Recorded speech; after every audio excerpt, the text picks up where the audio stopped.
All right. So um, I want to make sure because the last time you wouldn't believe I was recording. I think the blank screen because I use two screens. So just want to make sure I recording the actual slide.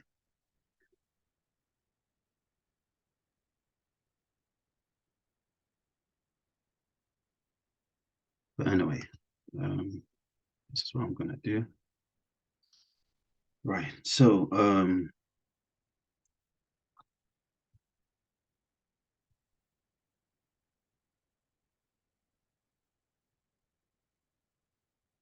okay, so KYC analyst training. Um yeah, like I was saying earlier, I know a few of us must have had, family members or stuff that have done KYC or that you must have come across one way when you were opening a bank account. Um, they would have asked you questions, um, the bank trying to get to know you, who you are, why you want to open the account, what's the purpose of, the account, and and all that. So um, that's simply KYC. So that's it. Let's go home. So, but no, there's a lot to, I mean, there's a lot to KYC than just getting to know the customer, getting all this information and all that. So it's a lot to take in. But today will be, so she has joined us. Um, um, but we've gone past introduction. She is a friend as well. So if you can keep on mute as well, Shay. Yeah, thank you. So like I was saying, so KYC. So up here you would see my screen. It says Introduction to KYC and CDD Analysis. So pretty much what we're doing is analysis. So it's KYC, but at the same time we're doing a lot of analysis, and I'm just going to quickly give us a quick background. In KYC have been in existence, for God knows when, before my granddad, and all that. But in 2011, there was, I'm sure we all heard of this New York, bombing, the 911, and it was serious, and it was there was there was that terrorism happened as a result of there was financing in that terrorism, and ever since then the regulatory bodies, banks, financial institutions have taken KYC really seriously. So yeah, because that way it helps the banks, the financial institution, to know who their customer is, the transaction, the transaction activities that they hold on their account, where money comes from, where money is going, how they've come about the money, how they are using their money, what they do, employment, and all those little information, also jigsaw, they put everything together, and then they have a clear understanding of their client. So on this training, I'll be using the word client and at the same time using customer. They both are the same. And also, if I say financial institutions, that's a general term. So, but I'm referring to banks. I'm referring to, say, insurance company, credit unions, and all that stuff. So just in case. So I'm just saying. So if you hear me say financial institution and I say bank, I'm still referring to the same thing. So so what is KYC? So in the UK, we'll be focusing on in the UK. So in the UK, there are regulatory bodies, and all over the world there are regulatory bodies. So regulatory bodies, they have requirements. So when I mean requirement, they have, I'm sure we know when we say requirements, they have standards that they want banks to operate. especially on the back of, the 911 bombing that I mentioned earlier, and a lot of fraud, a lot of money laundering, a lot of financial crime that's been going on around the world that you and I know about. You understand? So that have been going all around the world. So regulatory bodies, they set out this requirement so that banks can follow this requirement. And once they follow this requirement, it helps to stop. It helps to fight. It helps to mitigate, any financial crime risk or any financial crime concerns. You understand, that might pose to the bank, that might pose as risk to the bank or to their customers, to the bank's customers. That means to the society, to you and myself, to Anita, to Williams, to Shay, to me. You understand? So that way, if banks are able to, follow and then follow this guide to the letter, so that way they are helping to fight against financial crimes in general. So KYC is very, very important. So, but what is KYC? So I've said here, so just a quick one. The slide that I'm sharing today is put together by myself. So it's not like, so I'm letting you know, like I said earlier, this is pretty much a practical training. This is what I do, and that's why I'm sharing this slide to help us get a picture. You see, so whatever you see in the picture is just something imagery to help you pick, on what I'm talking about. So KYC is also known as know your customer.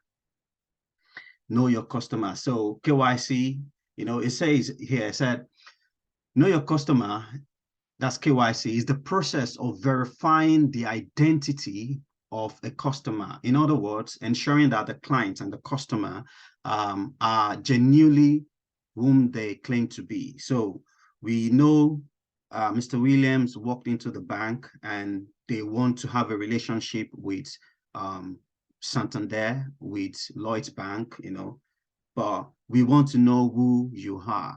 You understand? If you say you are Mr. Williams, we want to know we want to confirm genuinely that you are actually Mr. Williams. So, so that is pretty much on the simple definition. That is KYC, helping the bank know who their customer is, or who their customers are, who the clients are, and like I said earlier, in the UK, the FCA, like the FCA is also known as the Financial Conduct Authority. So amongst other regulatory bodies around the world, they've created regulatory requirements. Regulatory requirements are requirements that these banks must in all way at all costs be compliant, with. And sorry, someone's joining.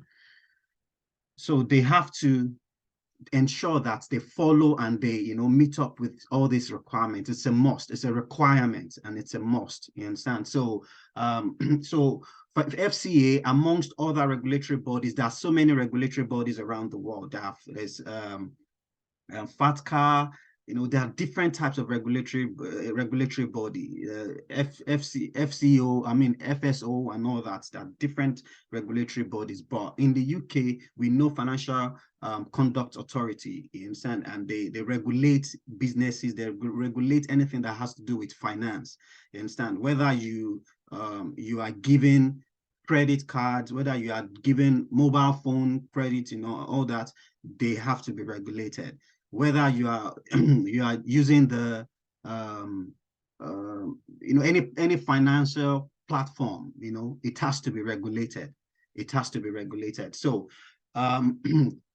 this regulatory body, they set out this requirement and procedure for financial institutions such as banks, insurers, credit provider, etc.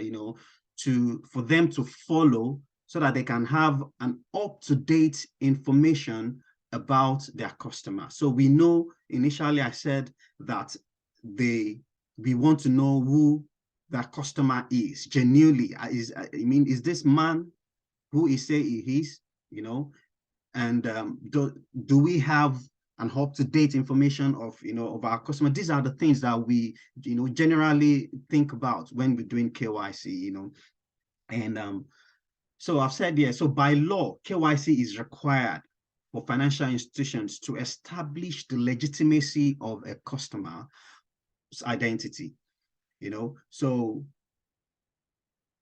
when Mr. Williams comes, sorry, I'm using your name again, so let me just change. So when Mr. John comes, he walks into the bank, he says he's Mr. John, he wants to open an account, and we want to be sure that Mr. John he can't just tell me he's Mr. John and then I open an account. He can't just tell me I'm Mr. John and I'll work with Hilton Hotel and I open an account for him. So I need to have, some sort of verification, some sort of, a proper identity verification, something legitimate to show me that you are who you say you are. You understand? So it's not just about the identity alone, it's about who you are generally, before we can have this relationship with you.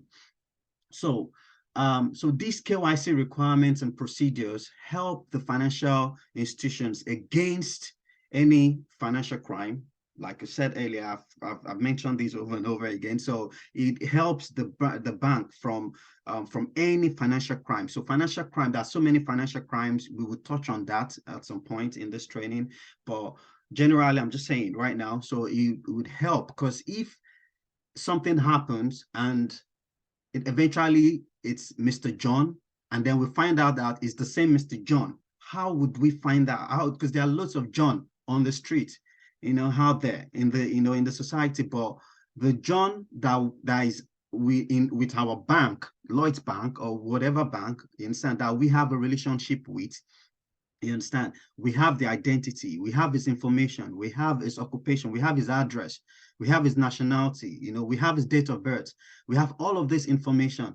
So we can match that John with whoever has done that atrocity out there. Oh, is that same John? Oh, yeah. Okay, it's not the same John. Oh, is it the same John? Then that way we can say, okay, we want to proceed with the relationship.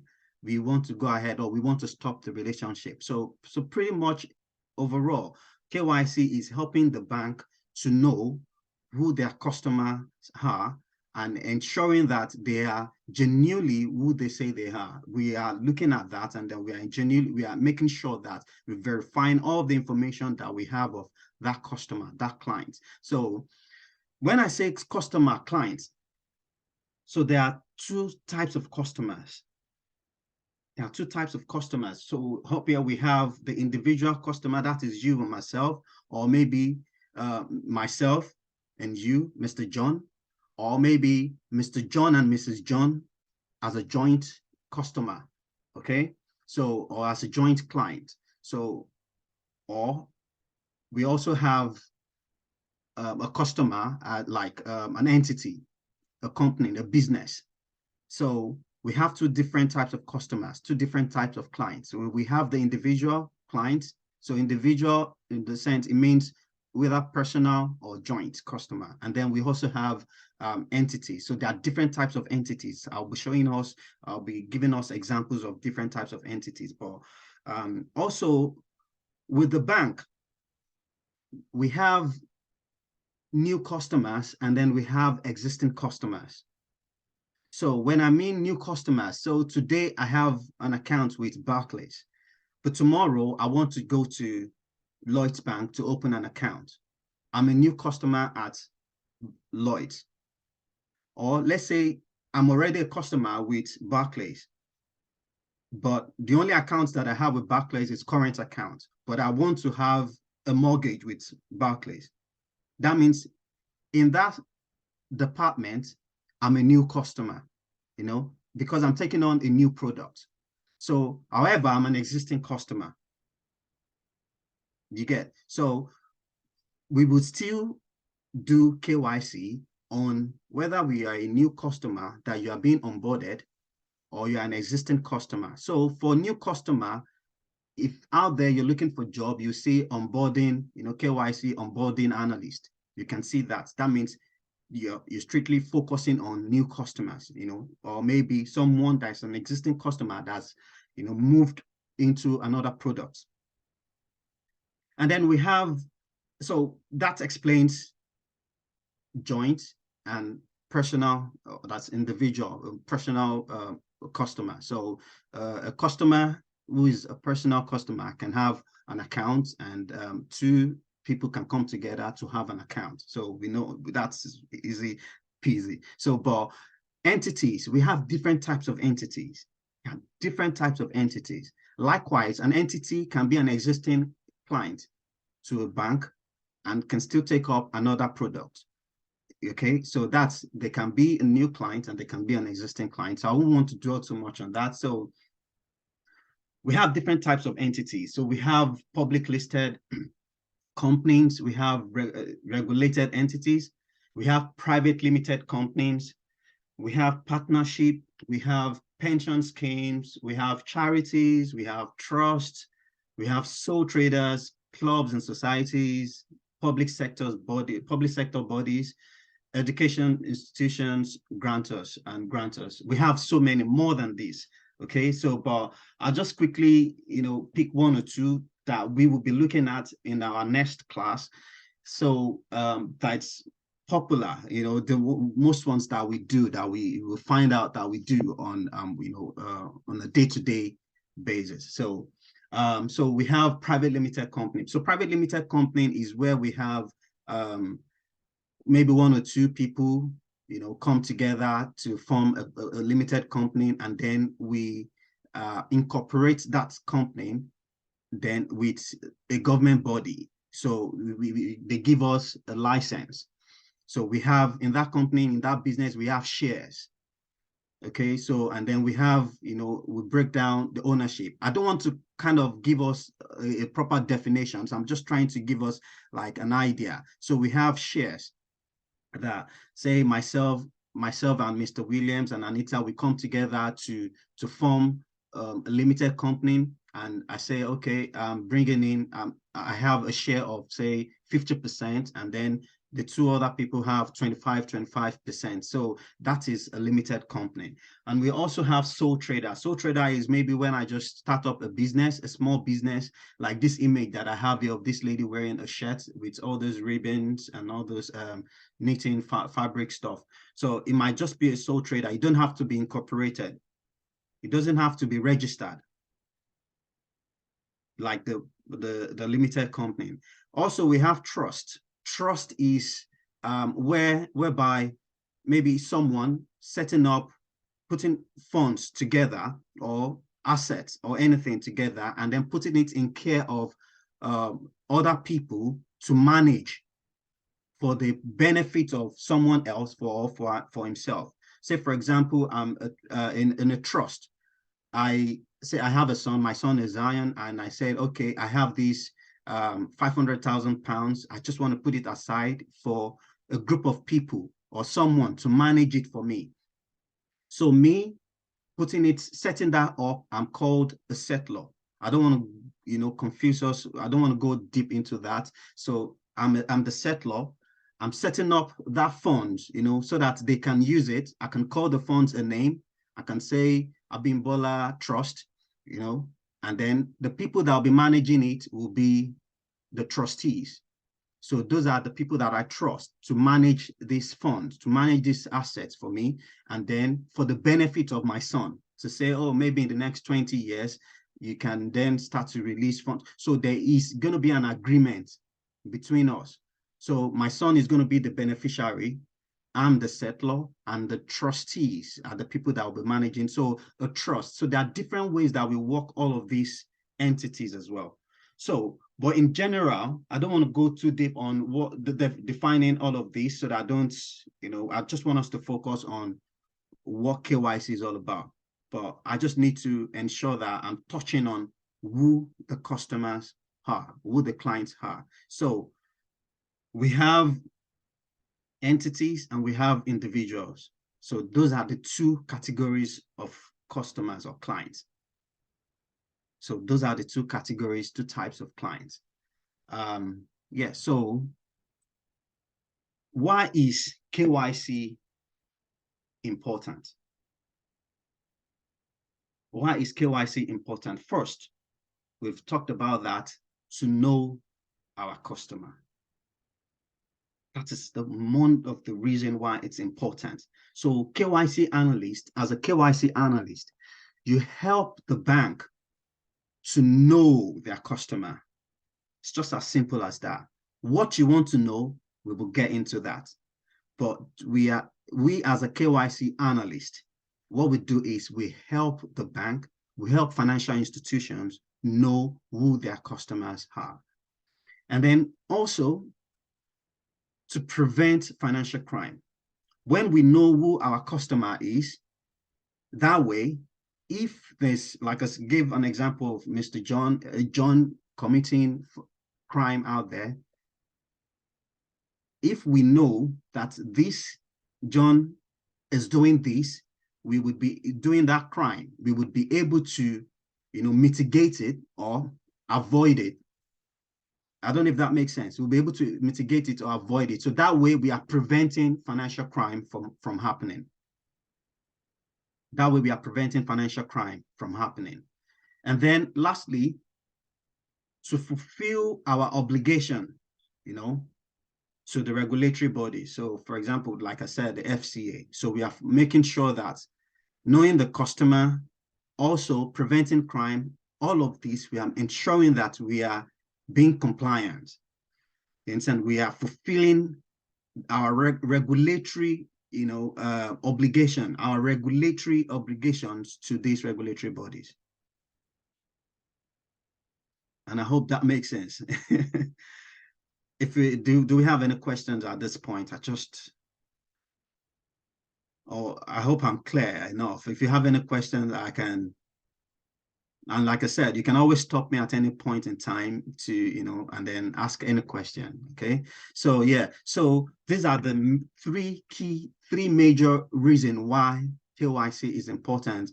Although we have other reasons, but those can be tailored or can be attributed to these three key reasons. So for example, sorry, someone is joining in.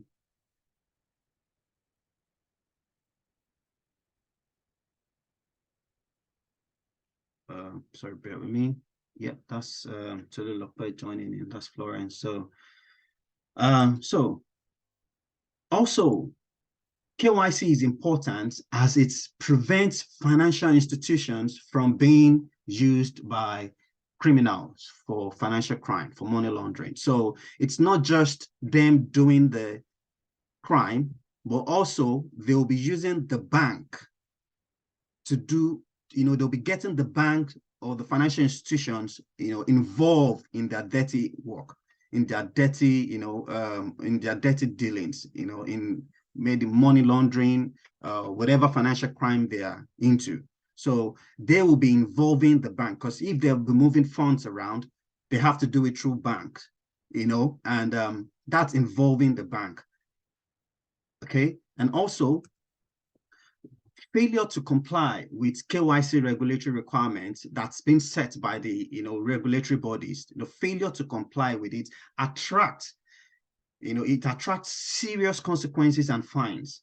In fact, sanctions as well. So if they are involving the bank, okay, and the bank does not know that they are being involved, or their KYC, there's a breach in it. So their KYC, activities, the KYC department is not strong, it attracts fine, for the bank. Sometimes it even attracts, reputational damage. Because if today we hear Barclays has been fined, or maybe there's an hack on Barclays, system, and it affects the bank and it's on the news, a lot of us, especially that we've worked hard, we will start to move our funds from Barclays to, I know I have NatWest. I'll start to move my fund from Barclays to NatWest, because I don't want my money to, fiapa. So it's like recently Santander got fined. Recently, there was a news article about Santander shutting down, blocking people's accounts. And these are the measures that they take, extreme measures that, these banks take, to ensure that the customer complies with all of these requirements. Again, so, and also, all the consequences listed can seriously damage financial institutions' reputation, credibility, and performance. I've mentioned that. So it can seriously, damage their reputation. And lastly, financial institutions it's a must. That's why it's important. It's a must that KYC is really proactive in banks, in our financial institutions. It's serious. You understand? So it's serious, when it comes to dealings, the relationship that they have with their client. Financial institutions must ensure that, daily operations, say any transaction, any relationship, anything that they have to do with clients, and they ensure that it has to be, standard, with regulatory requirements. It has to meet the regulatory standard. So KYC is important because it helps the bank to know their customer. It prevents financial crime, and it also it's showing that we are performing our regulatory obligation to the regulatory bodies. Because failure to do that attracts fines. It attracts, sanctions. It attracts a lot of some bank tend to be fined millions of pounds. I'll be showing you that real soon. So just to cover off on what we've done to this point. So KYC is knowing your customer, helping the bank to know who their customer is, and helping them genuinely, verify, verify their customer, and showing that we know that they're genuinely who they claim to be they are. You understand? So, and we've also talked about clients, different types of clients. So we have two categories of clients. We have the individual, and then we have the entities. So there's a list of entities. There's just a long list of entities, but I've shared with us a few charities. We've talked about trust. I've touched on limited, private limited company, there are limited liability companies, and all that. There are different types of entities. And then the importance of KYC. Is there any question at this point? No. Okay. I have questions. So first,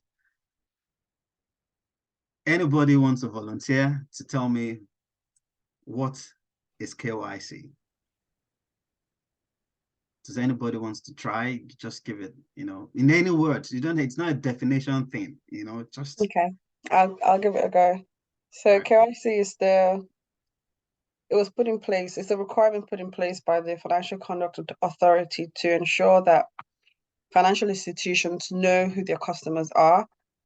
They carry out some form of verification and checks to ensure, that the financial institutions know their customers, and so that they don't pose risk to the financial institutions and to the society at large. Yeah. Thank you for that. That's good. You've even covered beyond. So maybe you take over. No, Yeah. I don't know. Any other try? Any other? I'll go. I think the KYC is basically to verify and identify your customer. Yep. In institution, banks, and getting to know your customer, basically to know who they are, their background, what they do, what their intention is, Exactly. and so on. Yeah. That's pretty much what KYC is all about. You get the gist. You all know it. Trust me, that's the gist. So KYC is pretty much ensuring that the clients are who they say they are, you know. And so I have another question. So what are the two categories of customers?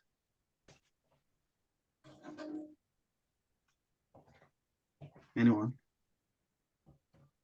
Yeah. Sorry, go on. Yeah. No, because I thought maybe someone else wants to go, so I don't. Yeah. Okay. Individual and entity, is it? Yeah. Yeah. So those are the two categories. So those are the two types. Or maybe I shouldn't have used categories, or maybe we should have used types. So, but those are the two types of customers that we have. So we have the entities, and then we have individuals. So when they say individual, it doesn't necessarily mean one person. It might be two people, three people, four, a group of people come together to open an account. Not just open an account, to have a portfolio. So to have a relationship with the bank. So let's just keep it that way. And lastly, why is KYC important? There are just three main points that we've mentioned. Why is KYC important? It's important for the banks to know their customers. Yeah. I think it's the same point that William raised, so that they can verify who they say that they claim to be, and also to ensure that they are not using the financial institution as for their criminal, if they have criminal purposes that they want to carry out. That's Right. what So in other words, to help the bank know their customer. Yeah, to help the bank. So we have two more. Because we mentioned three reasons. I mean, why KYC is important. Is Sheyi on the call? Sheyi? Does anyone else want to try?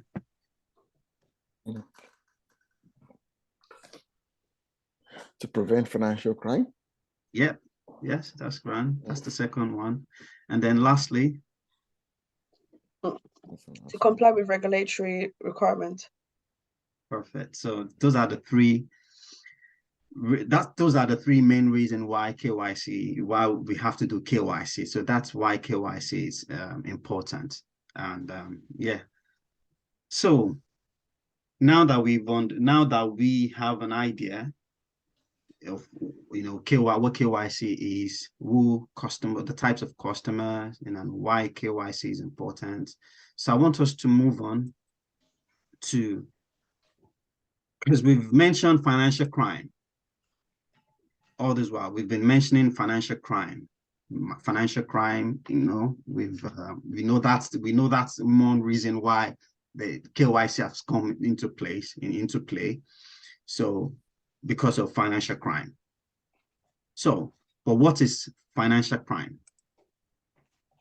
So financial crime is also known as economic crime. So you might come across it on the news, economic crime happening in Malaysia, in Nigeria, whatever. So it's also known as economic crime. So, and it refers to the illegal act committed by an individual or a group of individuals to obtain financial advantage. So it's pretty much someone trying to be an advantage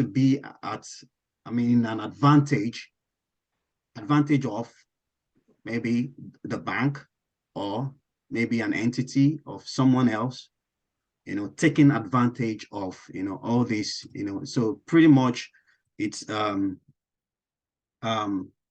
where there's an illegal act. You might positively, legally want to take advantage of something, but in this sense, it's an illegal act to commit, crime, illegal acts, to take advantage of maybe financial advantage. Let's just keep it that way. And then, so the principal motive is in such is economic gain. So anybody that is into financial crime, if you hear financial crime, the end is just for financial gain. It's for economic gain. So it's to gain something economically, financially at the end of it. And even terrorists, when they hold people to ransom, when they want to gain something. You understand? Some might be for other purpose, you get, but there are some people financing those, terrorists, you get, for a gain. There's always a gain. So there's always a gain. So we're going to look at the types of financial crime. So types of financial crime. The most popular one that you and I have heard of, on a daily is money laundering. Can you still see my screen? Yeah, grand. So money laundering is the process, is of the process of washing and cleaning illegal money. It's the process of washing and cleaning illegal proceeds, illegal money. So in other words, it's the process by making, a large sum of money that was generated from from criminal activities to look, to appear as being legitimate or coming from a legitimate source. So in the sense that someone has done something from maybe drug trafficking or maybe from human trafficking, and he presents the money into, maybe he's trying to put the money into bank, or you understand, he's trying to move the money around, you understand, but he would have to tell the bank where that source of money. So, but he's making it look as if it's from a legitimate source. So that is called money laundering. So it's simply called money laundering. So money laundering is the process of making a large amount of money generated by criminal activities such as drug trafficking, human trafficking, terrorist financing, that appeared to have come from a legitimate source. So simply making illegal proceeds look clean. Another financial crime is identity theft. Maybe we know someone that have experienced this, before, but identity theft is the fraudulent practice of using another person's name or personal information in order to obtain maybe financial advantage, a credit card, loans, and all that. A lot of this happen. It happens a lot. And so you see that online, they've used someone's information and the person is saying, it's not me, I didn't do this, and all that. So, but someone has stolen that person's identity.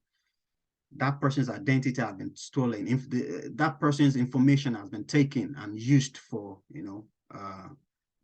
illegal activity. That person's information has been used for illegal activity. Another financial crime is tax evasion. Tax evasion.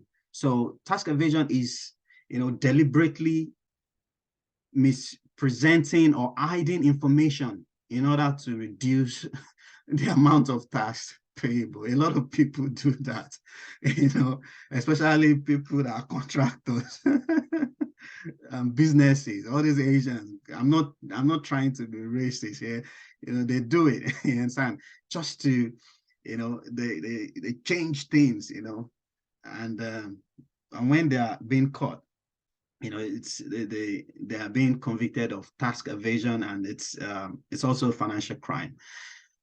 And also we have human trafficking. Human trafficking is also a financial crime because this involves, the movement of people for, exploitation. It involves, because these people are being forced, they're being lured, because they are being abused, because of their vulnerability. So they use them for,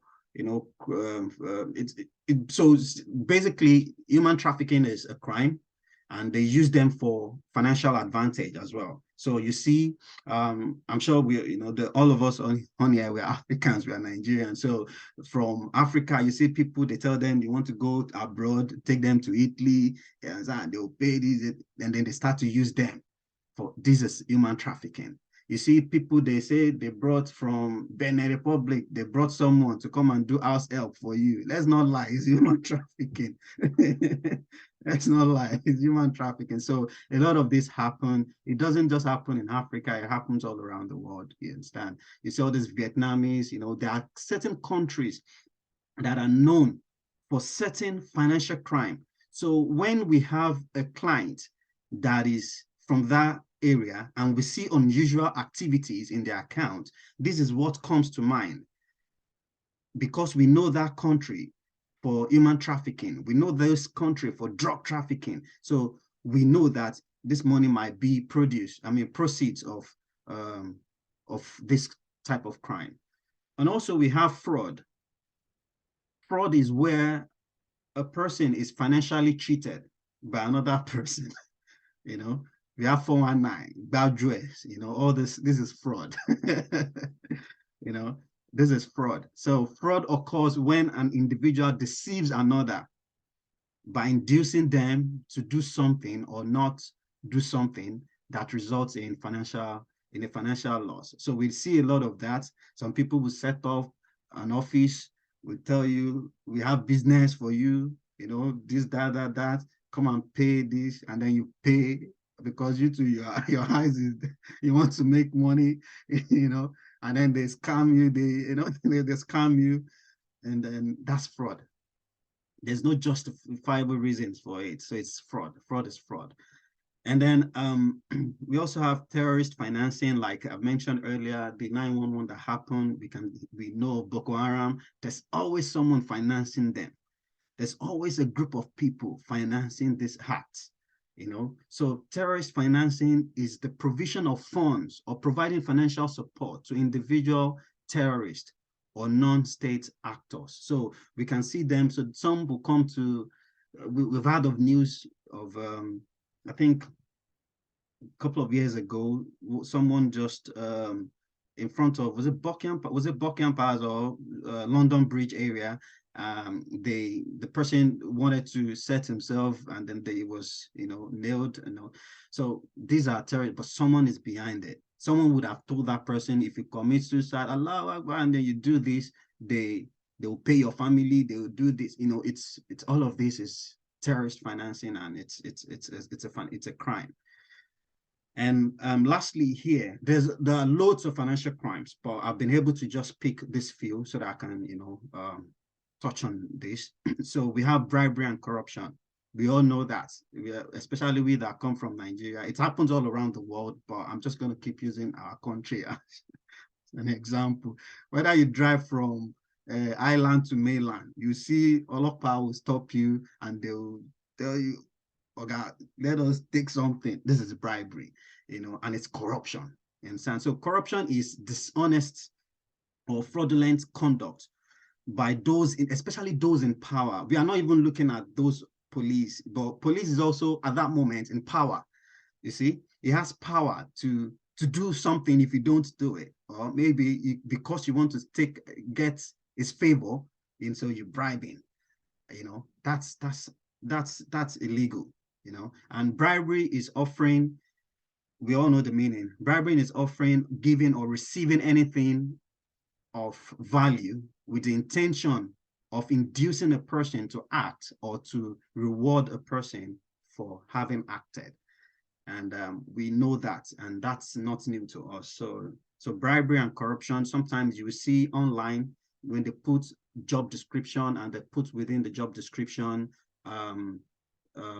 ACT, that means anti-bribery and corruption. Sometimes you will see CTF, so that is counter-terrorist financing. So you will see AML, anti-money laundering. Okay, so but for the most popular one that we know, that we see on a regular basis, is money laundering. Money laundering, and that is what we'll be focusing on this training. So it's money laundering. So what is money laundering? So we'll be looking at money laundering. We've talked about money laundering. What money laundering is the process of washing, washing and setting the money, So we're washing the money and then setting it, making sure it appears clean, that is money laundering. And then, yeah, so there are 3 stages of money laundering. There are 3 stages of money laundering. See, overall, what I'm trying to do right now is create a great a background. We've not gone into the KYC proper, so I'm just trying to create like a context, a proper, background, an idea, for us to have an understanding of the reason why KYC above everything is important. AML is important, all of those other roles are important. But if KYC is wrong, if there's something wrong with the KYC, all other functions, all other departments cannot function well. If we don't have the right information of that customer, they cannot investigate anything. They cannot do anything. So it is key that our KYC analysis is spot on. So money laundering here. So there are 3 stages of money laundering. So first one is placement. So the placement is where criminal proceeds is deposited into financial system. So this is where the proceeds, is deposited into financial systems. So I'm going to explain better. So for example, I have an example here, but I'm just going to highlight a different example. So there's money from a drug or whatever crime that's been committed, but I can't take this money into a bank, or I want to buy a car and not explain where this money came from, especially if it's in cash. You get, because that cash, you will have to take it to the bank. If you want to take it to the bank, you have to explain to the bank where that cash, originates from. So they putting that funds into somewhere so that it would appear clean is called placement. Where is the somewhere? So say I have a business or legal business, or maybe let me just use that as an example. So I have a legal business. I have, say, the example that I have here, I think I'm just going to jump on that straight. So is where I have a car wash, for example, and then, or maybe I have African shop. As we all know, they collect cash a lot, but then I'm selling drugs somewhere, and then I've received all the cash from the drugs, and it's a lot. So placing the money into my business is called placement, so that it would appear as being clean when I take the cash from my cash and carry African shop business to the bank. We just say, oh yeah, we had a lot of sale this season, then we take everything into the bank. That is called placement. The next stage is called layering. The next stage is called layering. So this is pretty much creating an apparent legal origin for that crime proceeds, from that criminal proceeds. So I'm taking that fund to the bank is layering. You understand? So the funds has come, I've placed it into the business, which is fine.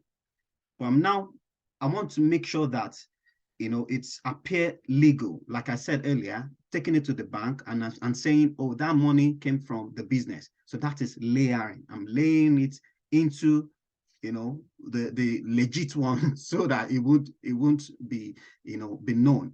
So or maybe transferring that funds that's already there to other accounts. So that's layering. I'm just distributing it. So that's layering. And then the last one is integration. So integration is using that proceed, that criminal proceed, for personal benefit.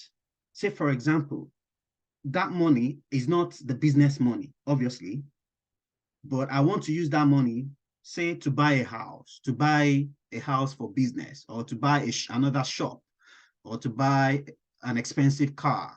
You understand? So because that money has been placed, integrated into, layered into the system, and then I'm integrating that money into the society.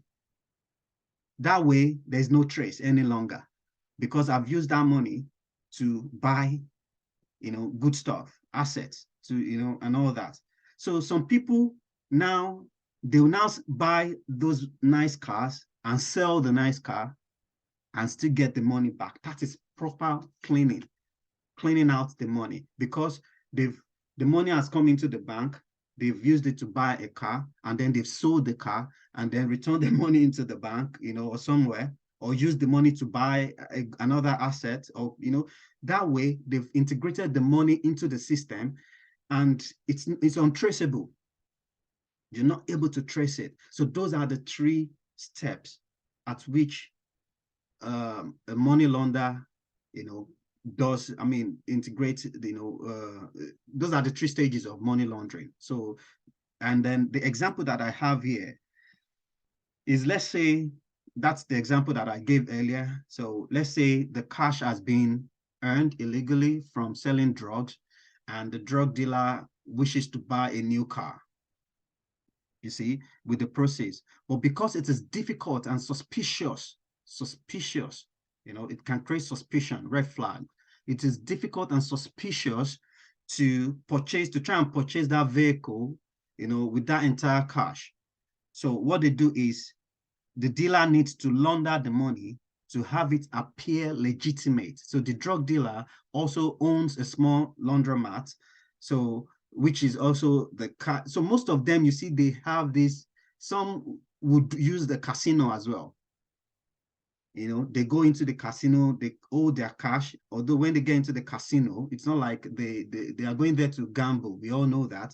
So it's not like they're going to ask them, where did that money come from? Where did this, you understand? So gambling, that business is high risk. You understand? It's high risk. So when they get to the casino, they play, they already get they give them all these seats in casinos and all that. And then after they play with some, and then take the seats back to the cashier, to the counter, and then they give them check. That check, they take it back to the bank, and it appears like they won money from the casino, and that's the proceeds. So that way they claim that money. So there are lots of ways that money launderer use to claim the money. So, but the 3 stages are placement, layering, and integration. Placement, layering, and integration. So, yeah, so at this point, I don't know if we have any question.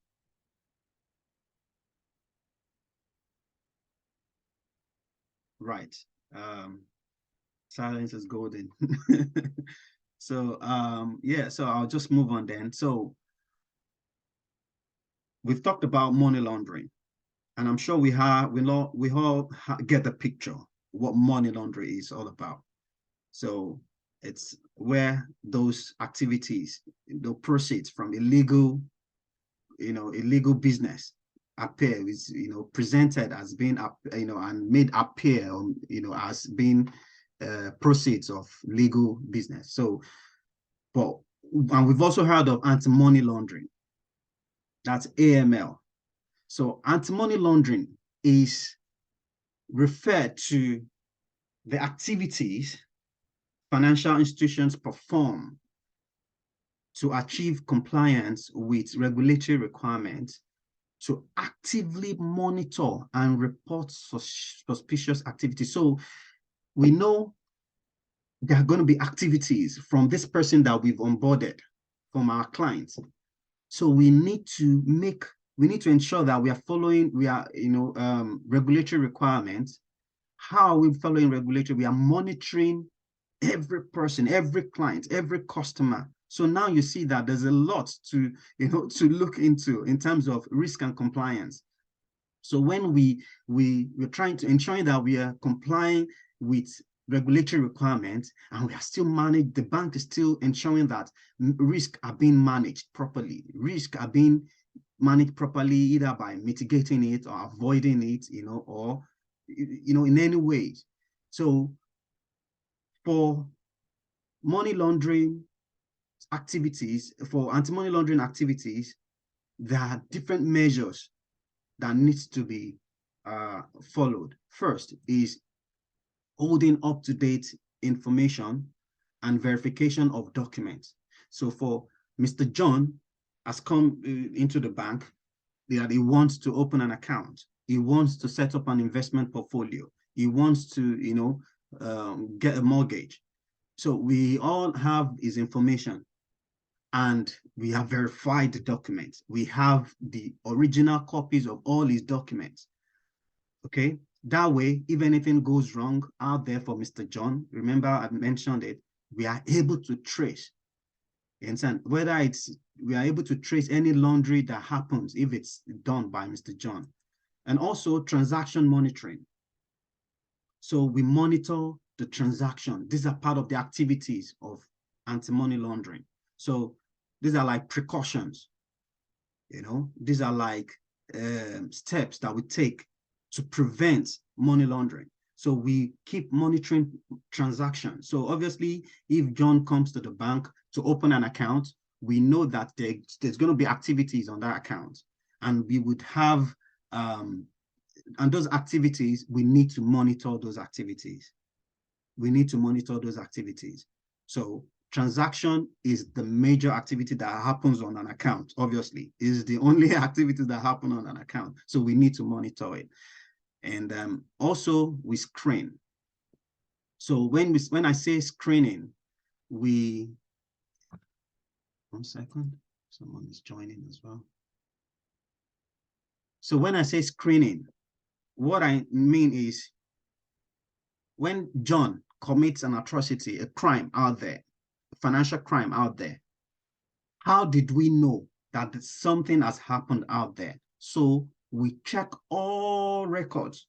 We screen against all records. Records include sanctioned bodies. We check all of the sanctioned bodies because they are sanctions body. I told you they are regulatory bodies. So we check against all of those bodies to ensure that, is it that John? Is it our John? If it's our John, we not go grill, So we want to ensure that we are screening against all of those bodies. There are news out there, news articles. We want to screen against, we want to check all the news articles out there that is Mr. John part of that drug dealing that happened in Vietnam. Let us check. We screen. It's not like we know that. So there's a time, there's a process to it. So I'm just saying it, it's just like a contest. So we screen against all of those news, all of those negative news, whether there's a negative news, because all of these things, they pose to be, at the end of the day, consequential to the bank. If there is, say, Mr. John is involved in drug dealing and he operates, he has a relationship with the bank, there's a reputational stain. You understand? Or maybe he's involved in some money laundering, corruption with a political person somewhere in Nigeria or anything. It's a stain because he will come back to the bank, and the bank does not want that. So we screen against all of this. So that's what screening is all about. But screening is part of what we do as an analyst. So we would, and that is what towards the end of this session is what we're going to be looking at in depth. You understand? So, but I'm just quickly touching in that. So if we notice that, or if we feel suspicious of any activities, any transaction that is not legitimate, that we feel like is not, it doesn't make sense, it doesn't add up, we raise it. We notify the correct authority, the correct agency. And in the UK, the correct agency that we notify is the NCA. NCA is National Crime Agency. So how do we notify them? We notify them by raising what is called suspicious activity reports. Suspicious activity reports. So we notify this agency by, so to complete a suspicious activity report, banks, different financial institutions has their process, but there's a general process and that we would do. But whatever, if you get on a job, they will tell you how to raise it if you have to raise it. Or maybe one has been previously raised, they will tell you what to do to review that report. So, but what is this suspicious activity report? What is this suspicious activity report? So, suspicious activity report. So it's called SAR. SAR. So SAR is a suspicious activity report. That's a piece of information which alerts the law enforcement that certain clients or certain customer or entity, clients, you understand, customer. So whether they are individual or, entity, activity is in some way suspicious. I've explained that, and might indicate, say, any financial crime, money laundering, terrorist finance, it might indicate something. There's a red flag. There's something that's not hardened up. So that's why we raise that SAR. So that SAR is what we've suspected, and we are notifying, we are writing our report and notifying the relevant agency. So also submitting a SAR provides the law enforcement with valuable information on potential criminality. So it also protects you, your organization, that's the bank that you're working with, or the UK financial institutions, from the risk of this financial crime. So once this person has been notified, obviously they take action. You see, they take action. They make move. They don't just sit. They know what to do. So, and also by submitting a SAR to the NCA, that's the National Crime Agency, you will be complying with potential obligations you have under the POCA. So the POCA is Proceeds of Crime Act 2002. So that's an act. So the act is, once you've suspected something, any criminality, you have to make a report within, I think, 30 days. You have to make a report within 30 days. And I'll be sending us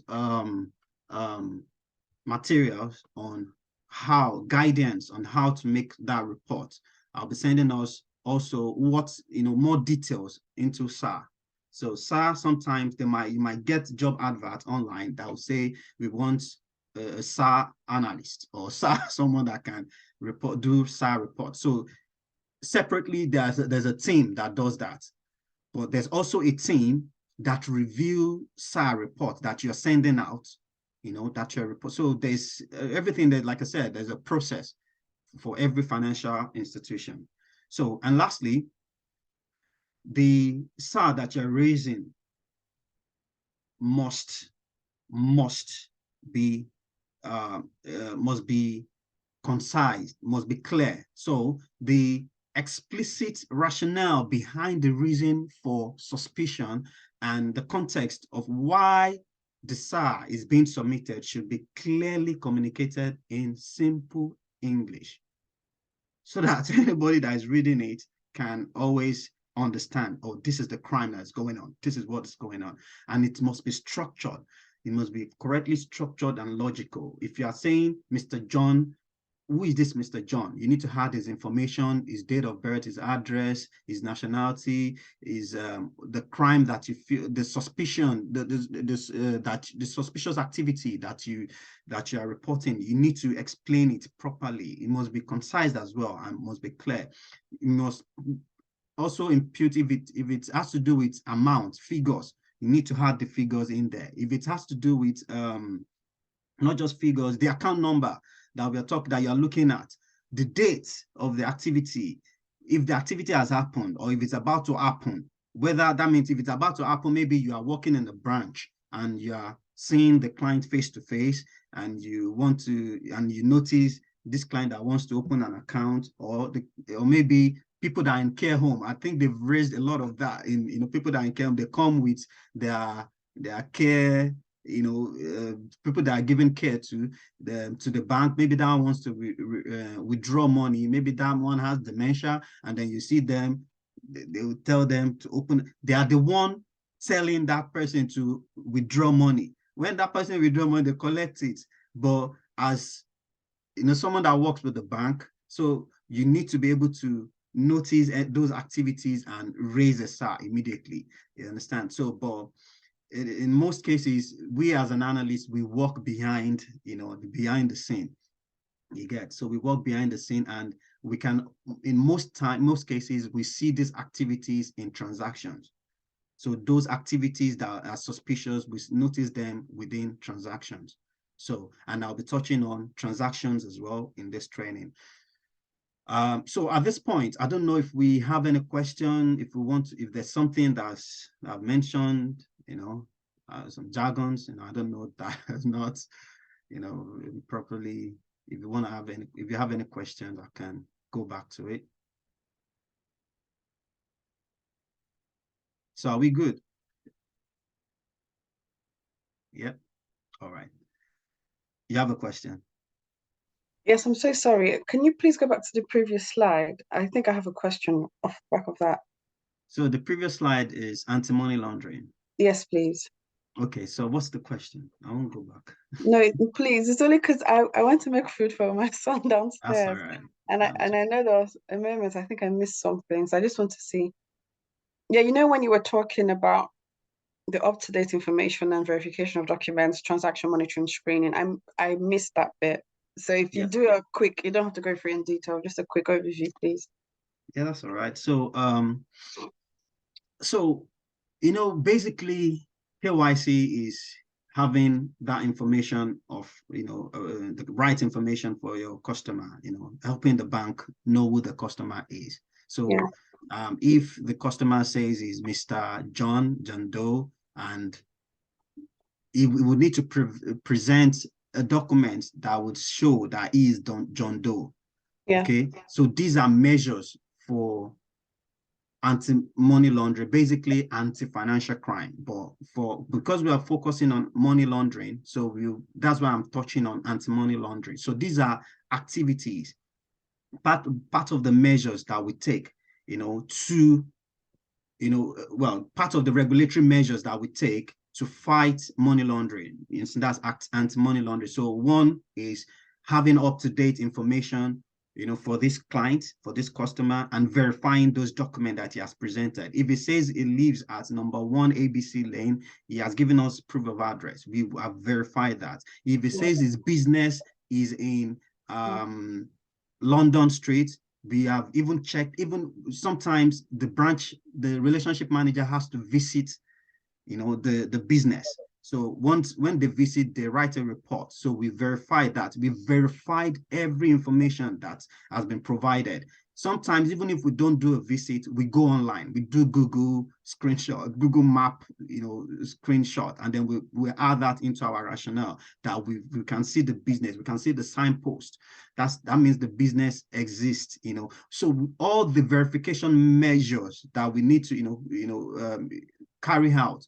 So that's what that's what we're talking about here, that we ensure that we have an up-to-date information. If Mr. John used to live at number 123 ABC Lane and is taking up a new product, and he now gave us an address for number 65 XYZ Street, that means we have to address. So we need to ensure that the information that we owed before is being, we have made sure that we update that information, you understand, and it's been brought up to date. And also, I said transaction monitoring. So transaction monitoring is, obviously, money laundering happens a lot within transactions. And then we need to, the bank, have to monitor all of these transactions. I hope that clears that. Yeah. Just, and then screening as well. Screening, a lot of, we mentioned John committing crime out there. How do we know it's our John? But because we have all this information, address, location, nationality, everything for John. So we screen this John against all of those regulatory bodies, say sanction screening. So we screen against all sanctioned bodies. There's OFAC, there is HM Treasury sanctioned body, there are different types of sanctioned body, which I have in our materials as well. So we screen John against, and if it matches that John, then the bank knows that there's a risk here. There's an issue here to deal with. You understand? We screen against news that's going on. Maybe there is some sort of drug dealer that have been nabbed by the police agency, and we have it on the news. We need to screen all the news all around the world to ensure that no reputational impact is being, on the financial institutions that we work with. Okay. Yeah, I think I understand. Yeah. All right, that's grand. Thank you. So we've talked about SAR. So that if all of those activities, all those things are, and then we notice an activity that is doesn't make sense, then we raise a SAR. And I'll be sharing materials around SAR. So if we get KYC, if a bank or financial institution didn't get the KYC done properly, you see, it attracts, I said, fine, reputational damage. It attracts a lot of, these consequences. And I want to show us a few. So for example, the one that we have up here, NatWest fined 264 million after taking deposits of laundered cash in bin bags.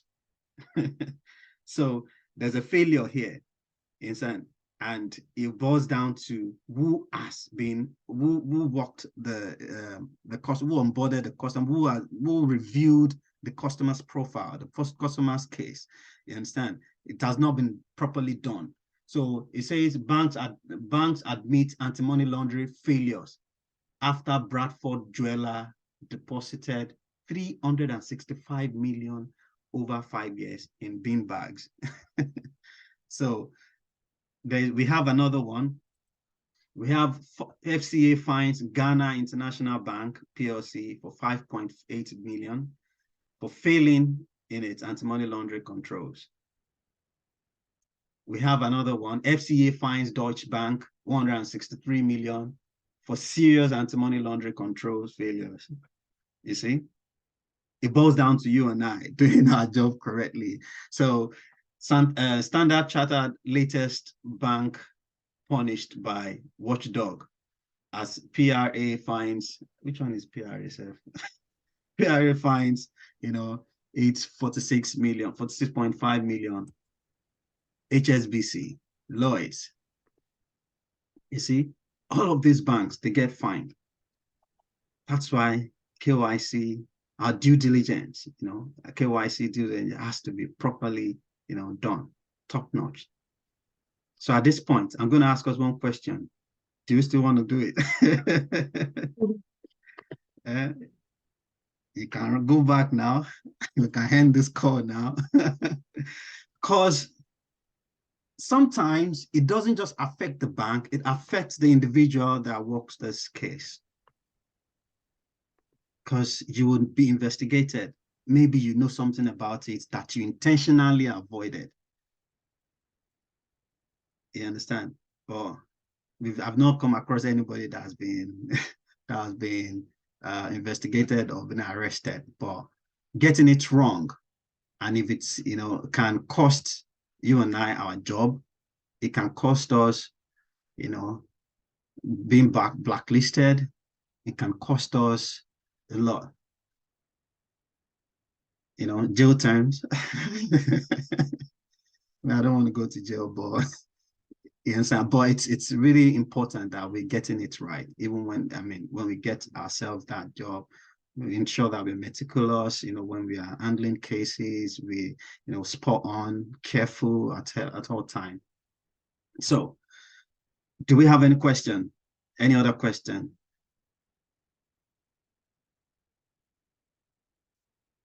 I think it's been fun going on without question, but I have question. All right, so first question, what is money laundering? I don't want to call names. I'm just going to, give us, if you want to try, anyone that hasn't tried before. Florence is on this call, my Tudelope, my paddy. Are you there, Florence? Nope. Does anyone else? Anita Williams, you want to try? Yeah, anti-money laundering. Money laundering itself, it's the process of washing, and you said washing and setting. Yeah. It's the process of washing money that was obtained from illegal activities.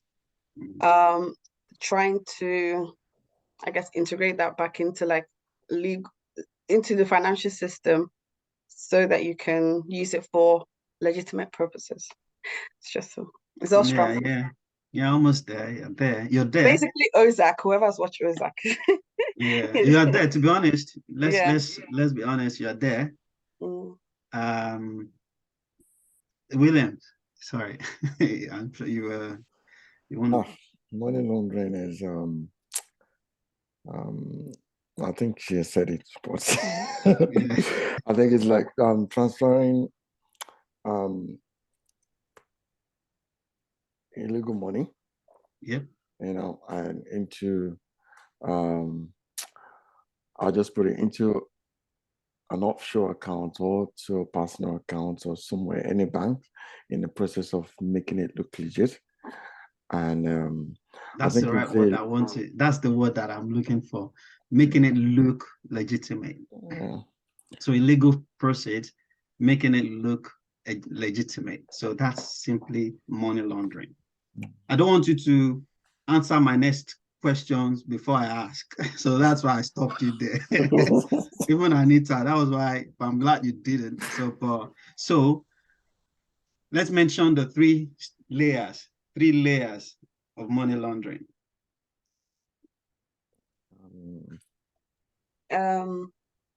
Without looking at my notes, I know the first one is this. Is it layer? Shall I look at my notes? Look at your notes. Screening number one, yeah. Is screening part of it? No. Placement. No. Placement, yeah. Placement, yeah. And what's this next one? Williams, go on.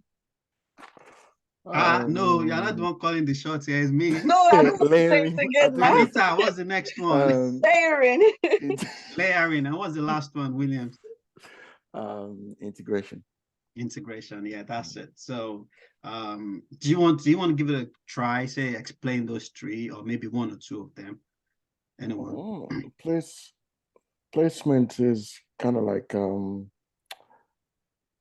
how will I put it now? Okay.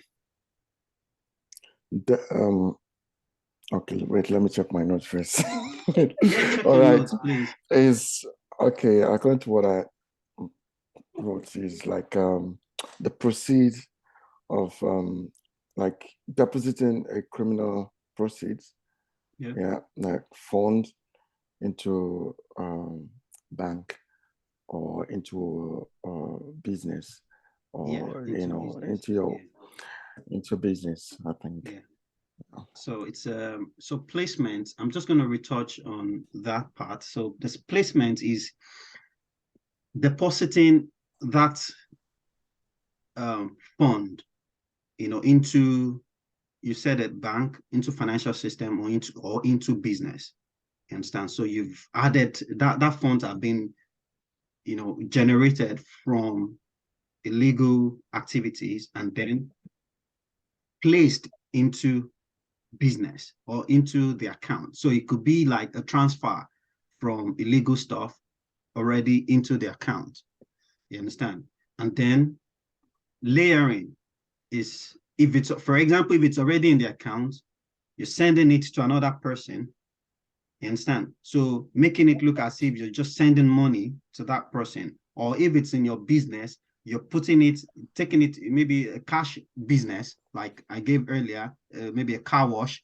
You know, most car wash, they take cash. So you're taking that money with the dirty money and the money from your Lego business, you're taking it into the bank to appear as if, oh, it's all from the car wash. You understand? And then integration is now using that money, whether the one that has been transferred, you know, to purchase, to get something at your own advantage. So you're putting it into the society, put it into the business, into other places. That is integration. So those three steps are placement, layering, and integration. And you guys have done well. And I think I have one more question. So examples of, I think I have two questions left. Examples of financial crime. If you can just give me one or two each. Okay. Bribery and corruption. Yep.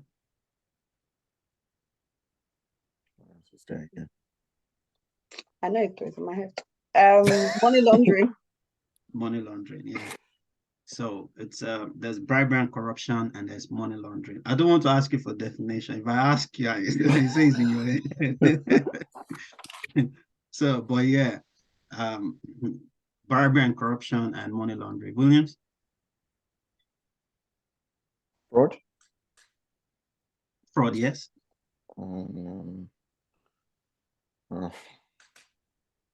What's this? Human trafficking. Human trafficking, yeah. Fraud and human trafficking. So those are part of, yeah. There's terrorist financing as well. There's identity theft.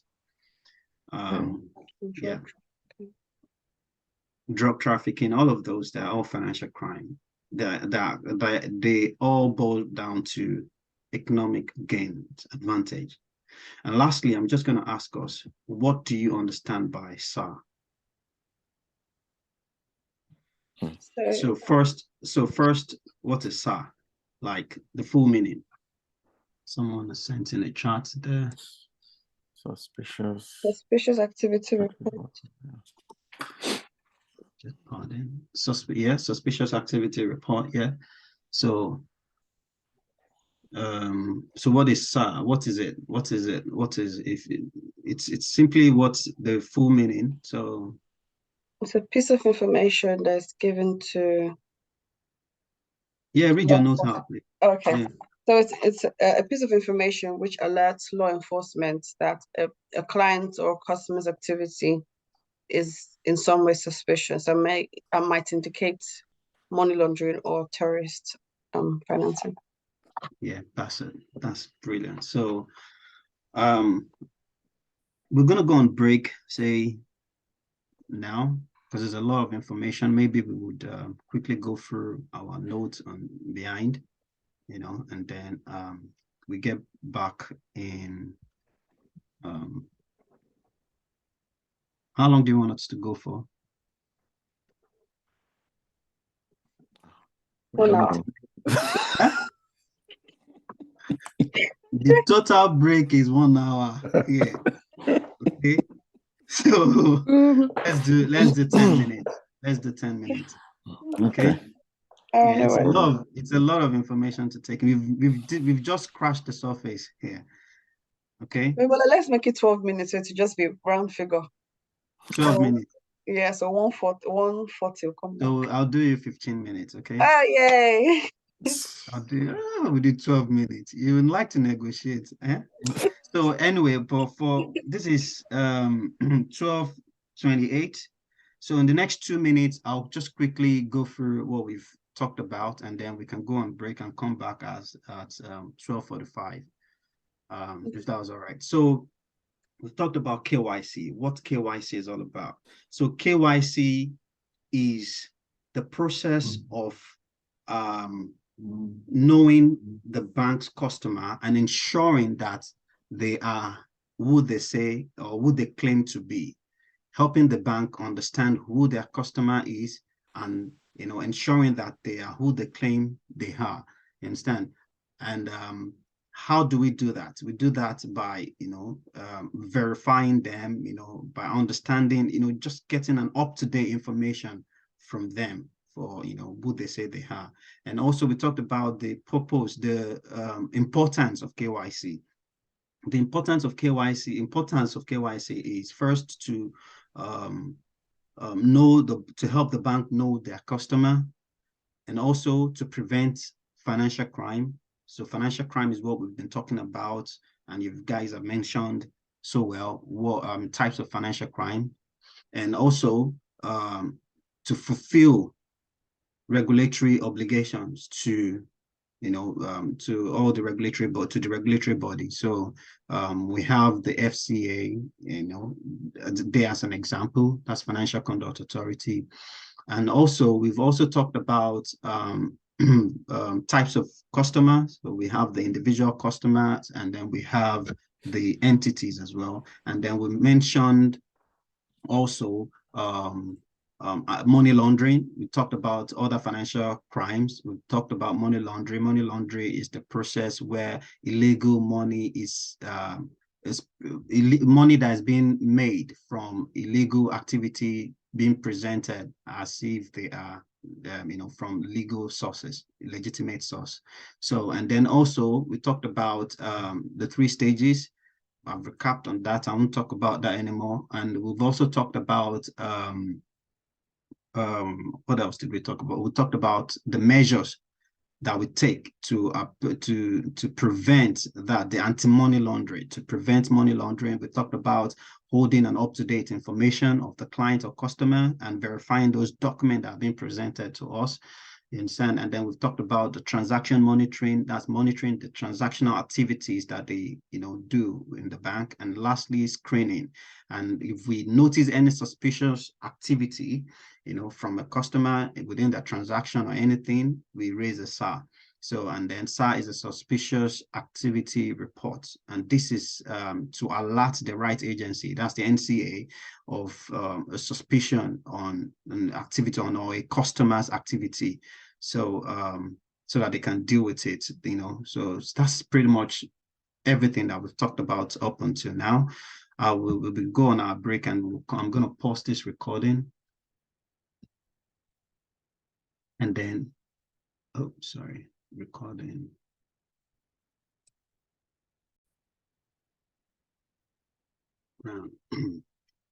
Right, so we have scratched the first surface.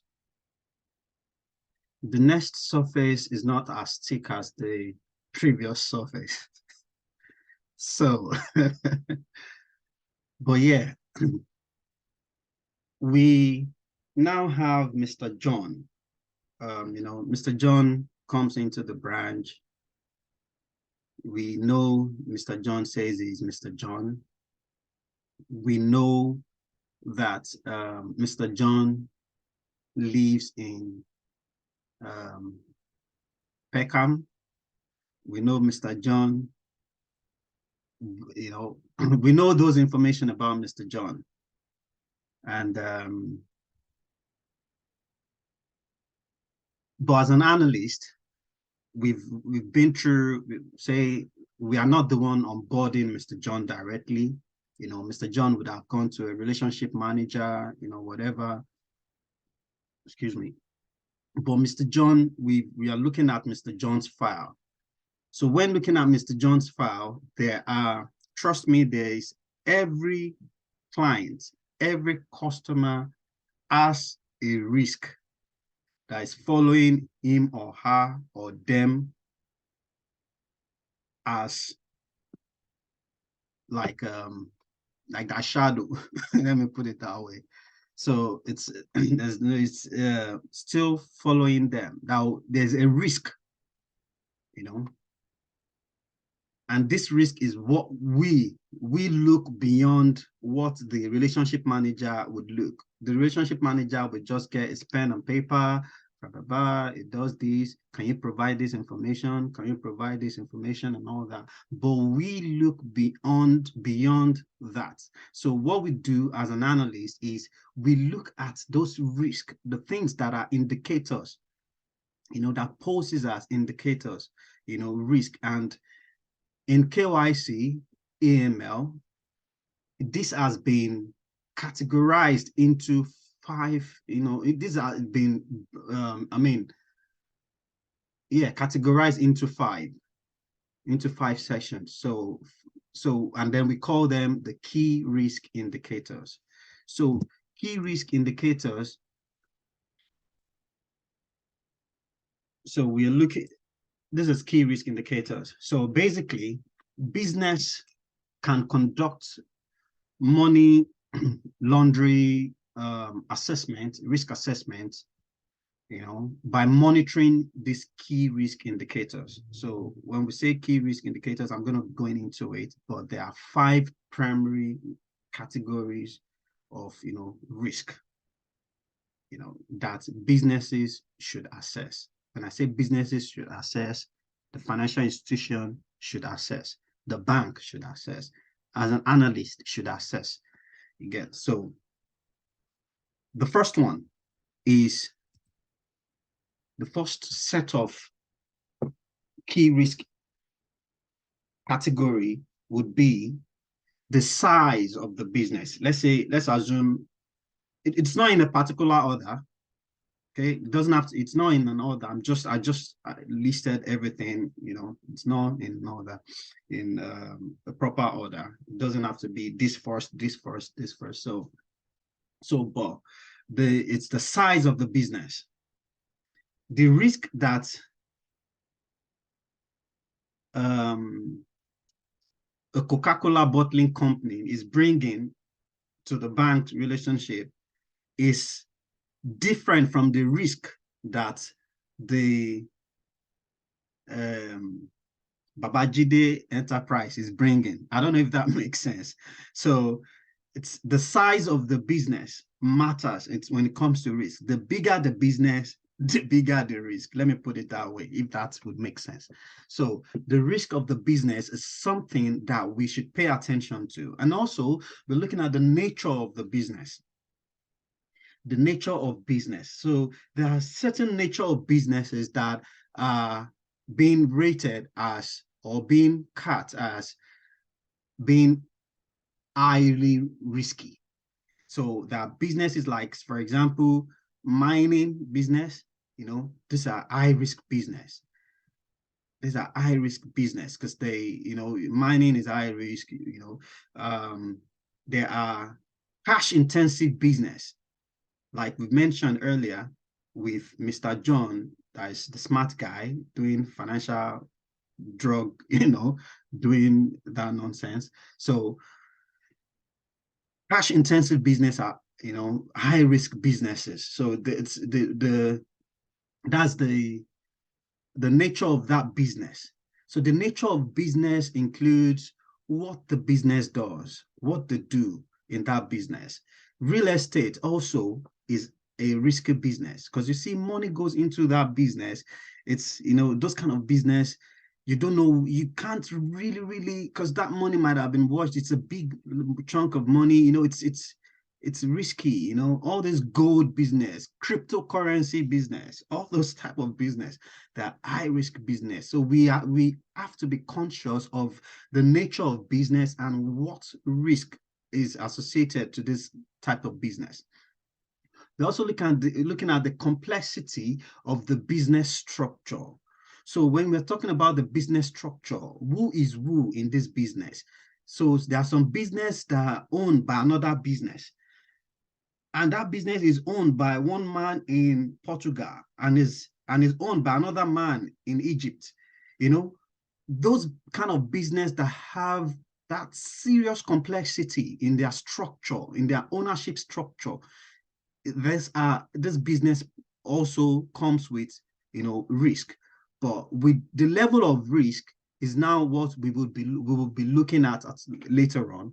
But right now, I just want us to have it in mind that when if for example, we are onboarding a client or we're already looking at a client, that existing clients. So we are doing a review, a client that has been already with the bank, and over time we are reviewing this client's profile.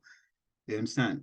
We have to pay attention to say if it's a business, is an entity, we need to pay attention at the size. We need to pay attention to the nature of that business, and as well as the complexity in terms of ownership. So a business can be owned by a trust. I talked about trust. Maybe those trustees are vested into that business, into a new business.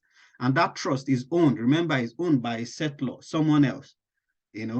I'm just trying to make it as complex as possible so you won't understand. So, but that's a joke, but it can be really complex. So you need to pay attention to who is behind that business. So the complexity is behind the ownership. You understand? And then next, the second is the geographical location, the geographical factor. So a business that has been, or someone, an individual that originates or that comes from London, UK, is not there's no high risk cost. We can easily access all this the information if he provides me with the passport. Even if he doesn't give me his passport, if he just gives me the passport number, I can always look that person up. I can search that person easily on Experian, on anything. I can look that person up. So the geographical location matters. There are some locations that are high risk location. There are some locations that are sanctioned location. Afghanistan. If a customer is from Afghanistan, it comes to the UK, relocates to the UK, and wants to have a relationship with the bank, you understand? Our, conscious art, we would have to wear it so that we would, because this person can be it's coming with a lot of, risk indications, someone that is relocated from Nigeria into the UK, you understand? The bank will smile when they are attending to you, but behind the scene, they are checking you properly. You understand? Because you come with serious risk. You come with risk. And also, talking about jurisdiction, where was it incorporated in? So it's not just only a business that operates in the UK, does not just a business that operates in the UK might have been incorporated or registered in a high risk jurisdiction, in maybe say in Nigeria, in Congo, in all of those sensitive jurisdictions that if anything it triggers. Understand? The bank is always careful. There are some locations like that, but there are some locations that if anything comes from there, the bank doesn't really take it serious. It's not like they don't take every compliance serious, but it won't do the due diligence that they would do for those kind of business. It's not going to be as serious as, it's not going to be as enhanced as the one that they would do for, for client that comes from, say, United Kingdom, Sweden, all those quiet location. So part of the key risk indications are, we have the business size, nature, and the complexity of the business. We have the jurisdiction. We also have the type of product, the type of product and services involved in the transaction. So when they come to the bank, what kind of product do they need from the bank? There are some products that has serious risk, aligned, associated with them. So for example, like current account. So current account is, it takes in money, cash, money, it's just money, you understand? So it's serious. It's because that money could be from, so that's why current account is a very risky, is a high risk product. So we're looking at tailored lending, tailored lending. So there are some loan products that can be of high risk too. So, but basically, I'm just going to, so that I won't complicate things too much. So current account is a product status of high risk. So the type of product also matters. The type of product the client wants to have. I mean, wants to get from the product set that the client wants to get from the bank matters a lot. And also the product that the bank, I mean, the bank is giving out to that client. It's also part of the risk indication, I mean, indicators. And then the type of customer involved in the involved or connected party. So you that you are coming, Anita, for example, could be related to Rishi Sunak, you know. Rishi Sunak is in high position, you know, is in Boris Johnson, you know. So these are key people in political power, you know, people that, and you know, in government they say absolute power corrupt absolutely. You understand? So these are key people that can influence bribery and corruption, that have high risk that surrounds them, that's associated to them. So, or maybe the kind of business that is coming to us. So the kind of business that is coming to the bank. So that's the type of entity. So for example, bearer share. Bearer share is a high risk. So bearer share is another kind of entity, another type of business. So bearer share is basically, you know, when we have shares, we would have a name on the shares, we will have all the details, but bearer share is the person that holds that thing. There's no name on it. So, but the person that holds that certificate can claim. You understand? So, and it's not allowed in the UK. It's only allowed other part of the world, say America, Nigeria, and all that. So, bearer share, or maybe a PEP, political exposed person.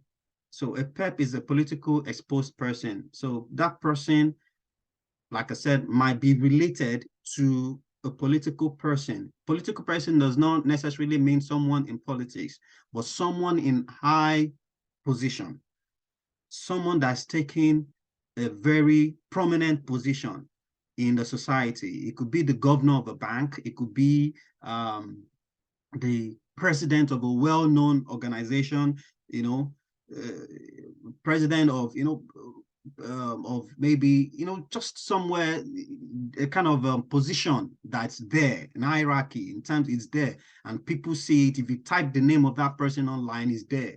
You understand? So, or that PEP or their relative or and close associate. So it could be relative, it could be the cousin or the daughter or the granddaughter of, you know, those kind of people that is associated to that individual or to that entity that is coming to have relationship with the bank. So that is another, the type of that person, it matters. You understand? Or for example, I've also said here, high net worth. So people that are rich, they might not be politically exposed persons, but they're just naturally rich.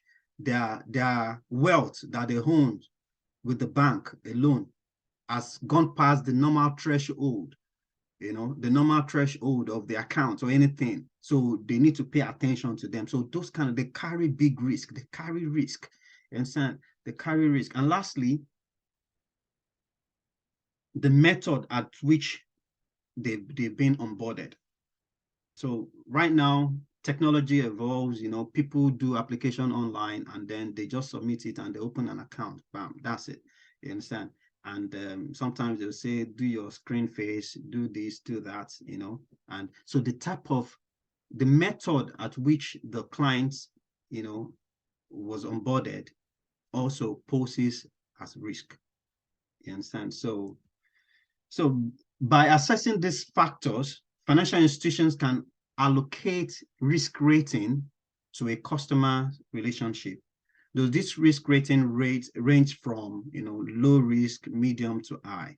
So all of this risk can be assessed and rated as, okay, this is a low risk, this is high risk, this is medium risk.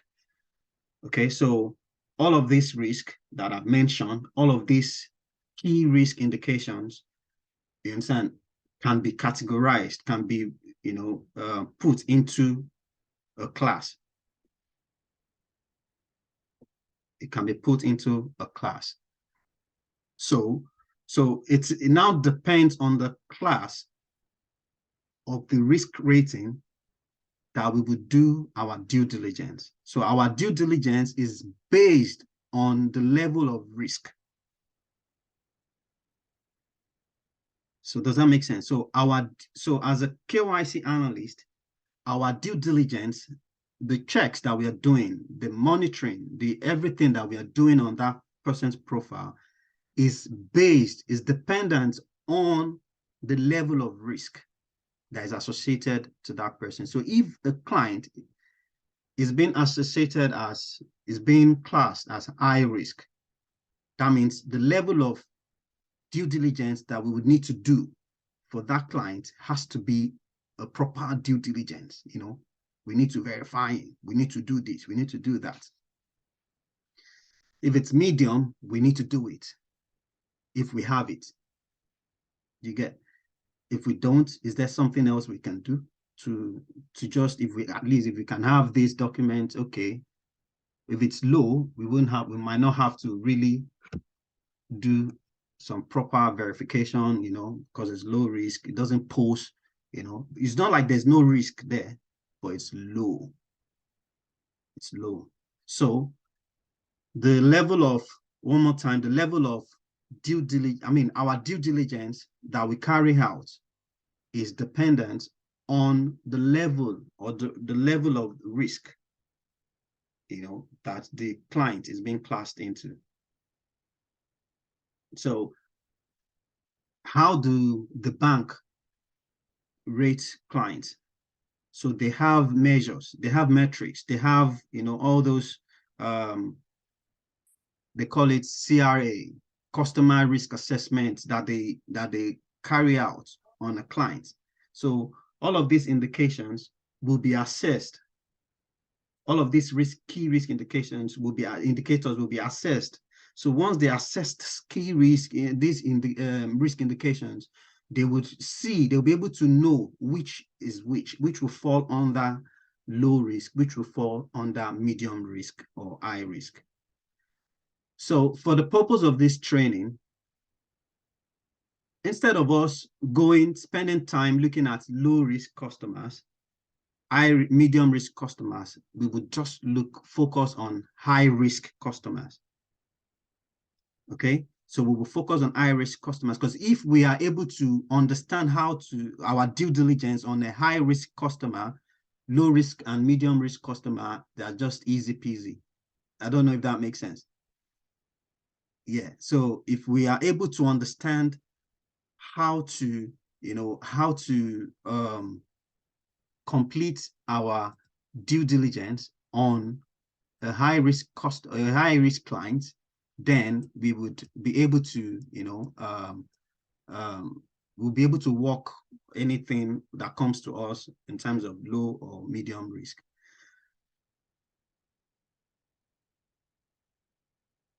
All right, so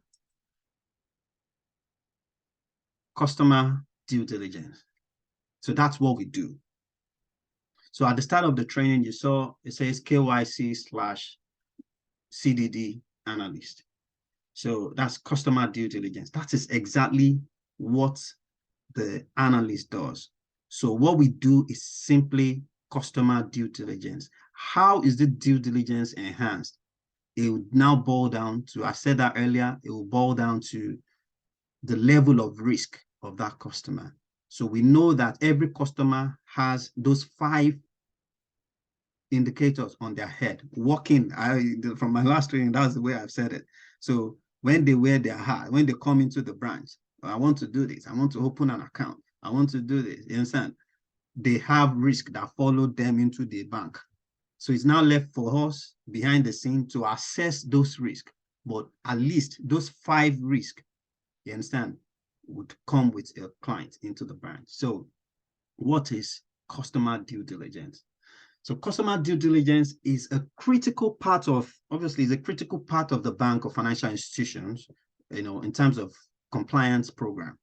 And this process helps the business to identify and assess the risk associated with their clients and customers. And that is exactly what we've been talking about.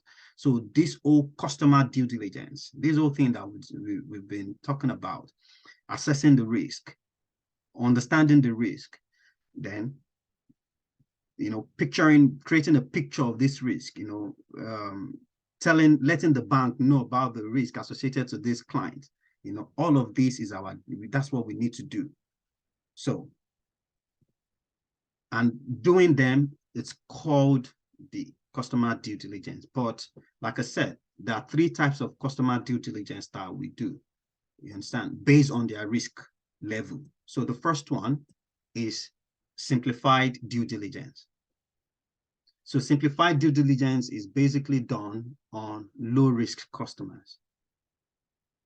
So when a customer has a low risk, is associated to a low risk, we don't need to worry too much. So we carry out a simplified due diligence. So every bank has its risk appetite. When I mean every bank has a risk appetite, they tell you they have a procedure, they have a process that they want you to follow so that you can complete your due diligence. But then they tell you, do not verify this, you don't need this, you don't need that. But in general, as a KYC analyst, the 3 categories, the 3 types of due diligence, the first one is simplified due diligence. And then the next one is standard due diligence. Standard due diligence. And that's for medium risk that has been classed as medium. And then the last is enhanced due diligence. Enhanced due diligence. Enhanced due diligence. Let me really quickly talk brief about them, and then we'll go into the proper. So that's the second layer that we are scratching. So risk rating. So we've talked about risk rating. So risk rating is basically an important parameter, of the risk-based KYC approach. So first, before we work a client, before we go into a client, we need to understand the risk rating that is associated. So if it is low risk, this is what we do. So for low risk, that's a simplified due diligence that I've mentioned earlier. So this is normally carried out every 5 years. So whether a customer is new or for existing customer, so we do it for a low risk customer. Generally, the requirement is every 5 years, you do a review of the customer's profile. Why are we doing the review? So that we can have an up-to-date information of the customer, of the client. So that we can have an up-to-date information. So every 5 years, we do a simplified due diligence. And then for this type of clients, their risk is low. It's just that. And then the next one is medium risk. So medium risk as part of the KRI. So we carry out a review on them every 3 years. So part of the requirement is that for medium risk clients, for medium risk customer, this type of customer is to be reviewed. Their profile, their portfolio, their whatever is to be reviewed every 3 years. And then we carry out a standard due diligence. And then the last one, which is the high risk. You understand? So, but for this training, we're going to be focusing on high risk. So high risk, is an additional, high risk, the additional key risk indicator amongst others includes customer or connected party related, associated, being connected to a PEP. For example, we've made that example earlier in the key risk indicators. So if a client is a PEP, it's automatically high risk. Or if a client is associated to a PEP, that customer is high risk. So if a client is linked to a PEP or anything, that client is automatically high risk. So, say for example, the jurisdiction, say there are certain jurisdictions that are high risk jurisdictions. Say for example, I've stated here like Mexico, Venezuela, Nigeria, Congo, these locations are high risk locations. Why are they high risk? They are known for something. for some kind of crime, drug, Mexico, all this cartel, all these Venezuela, all this close to Russia, all this oil thing, oil and gas, that industry, nature of business is high risk, Nigeria, scam, Yahoo, and all that, and then Congo as well, and then, so with this, it is a requirement that they have to be reviewed every 12 months. Every 12 months, they have to be reviewed. And I'm sure, in the past, we've opened an account, we've had an account here in the UK, and maybe after a while, the bank will just tell you, send you a link, on your mobile app, and then they tell you to update your address. That is, if something has changed, to update this. Is it still the same? Your job, your salary, has anything changed? These are the key things. They just want to know. They need to know. But it's over time. It says, so it now depends on the bank's risk appetite to say, okay, we don't want to do ours every 5 years. We want to do ours every 3 years. And our medium risk, we want to do it every 2 years. And our high risk, we want to do that every 6 months. It depends, but they have to meet up with regulatory requirements. So now, the bank carries out enhanced due diligence on clients, on the client once a risk is seen as high. So once a risk is seen as high risk, it has to be enhanced due diligence. So what is enhanced due diligence? We'll come back to that, but I'm just going to quickly, looks like that break that we had, we're looking like you want to sleep. Don't sleep on me. Yes, and so question, I'm going to ask you a quick question. So mention the KRIs in KYC. KRIs. So KRIs are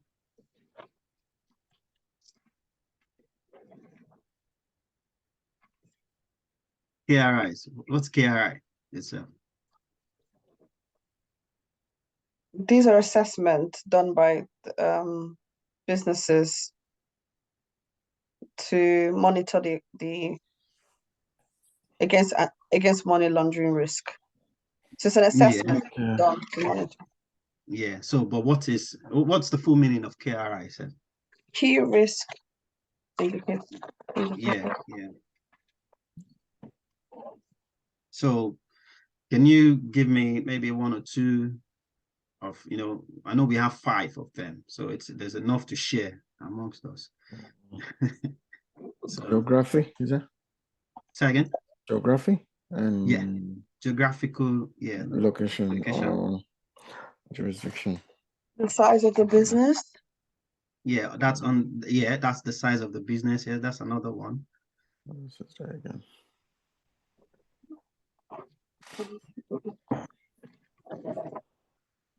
If it's the type of products that. Type of customer. Yeah. The type of customer. What do you mean? Like okay.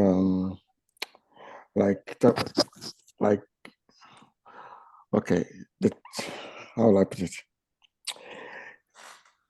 Like what we just talked about, being connected to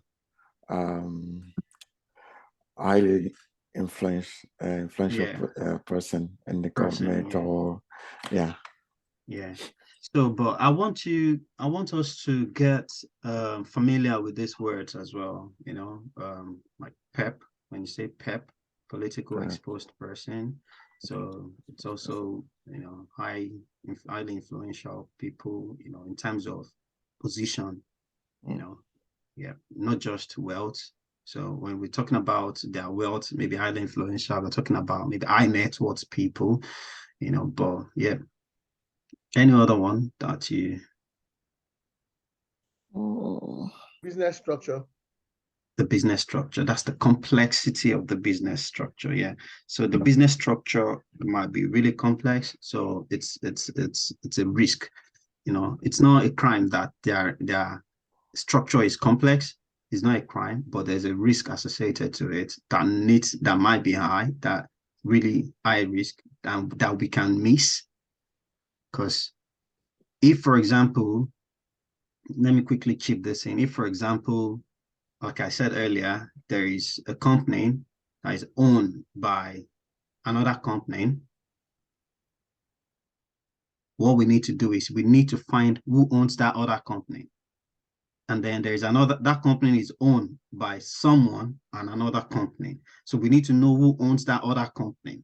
So it takes a lot of digging deep to find out, to ensure that we are dissecting all the complexity, we are understanding all this, the structure, So we're not missing out, and we're not missing out anything. We are capturing everything. And because if we miss out one, it might be that individual that owns it that we're missing out is a high risk person, and it might have done something in the past that we won't be able to screen that person. Remember, we talked about screening, and so we won't be able to screen that person to understand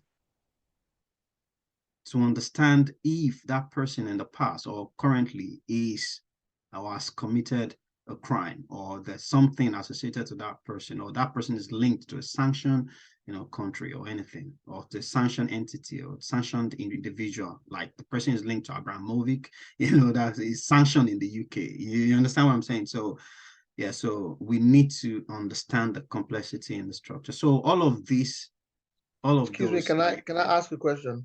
Yeah, please go for it. Okay, like you said, the screening, is there a particular app or software that KYC officers make use of? Yes. So we'll get to screening. So that's I touched on that at the start, that it's part of the measures that we use part of the measures first that we use to prevent crime from happening. So if we've noticed, so screening is done against, all these bodies, say sanctioned bodies, is done on they have the systems that you've asked about. I'll tell us, we are still going to get to screening on this training. Oh, okay. So, okay. Yeah. So I'm going to give you a clearer picture and a deeper, on the understanding on screening. And it's an essential part, is a crucial part of KYC, screening, transaction, all of those that we've talked about earlier, we've touched on this. But at the start, I needed to create a proper picture of, crime, and all that stuff. And I'm sure it's by the time we get to that, the jigsaw, the whole this thing will come together, But so don't worry about the screening. There are systems that the bank, use to do all that screening. Yeah. Okay. Yeah. That was a good question.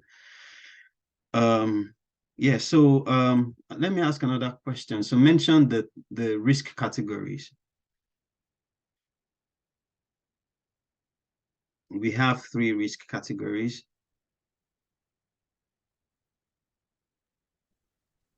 The low risk. Low risk.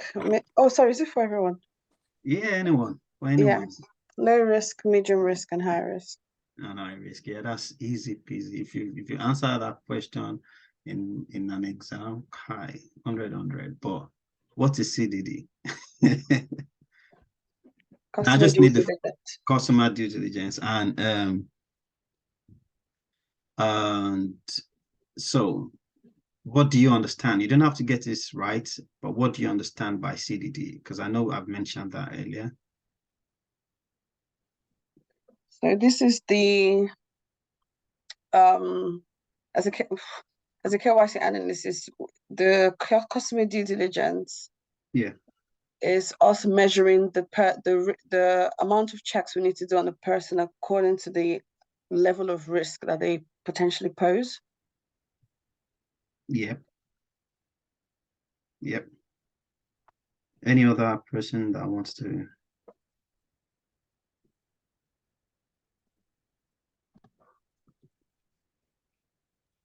And I guess it's the act at which maybe banks or KYC officers get to do their updates on each level of the risk. Yes. Am I making sense? Yeah, you do. You sure did. Yeah. So so let us go back to CDD.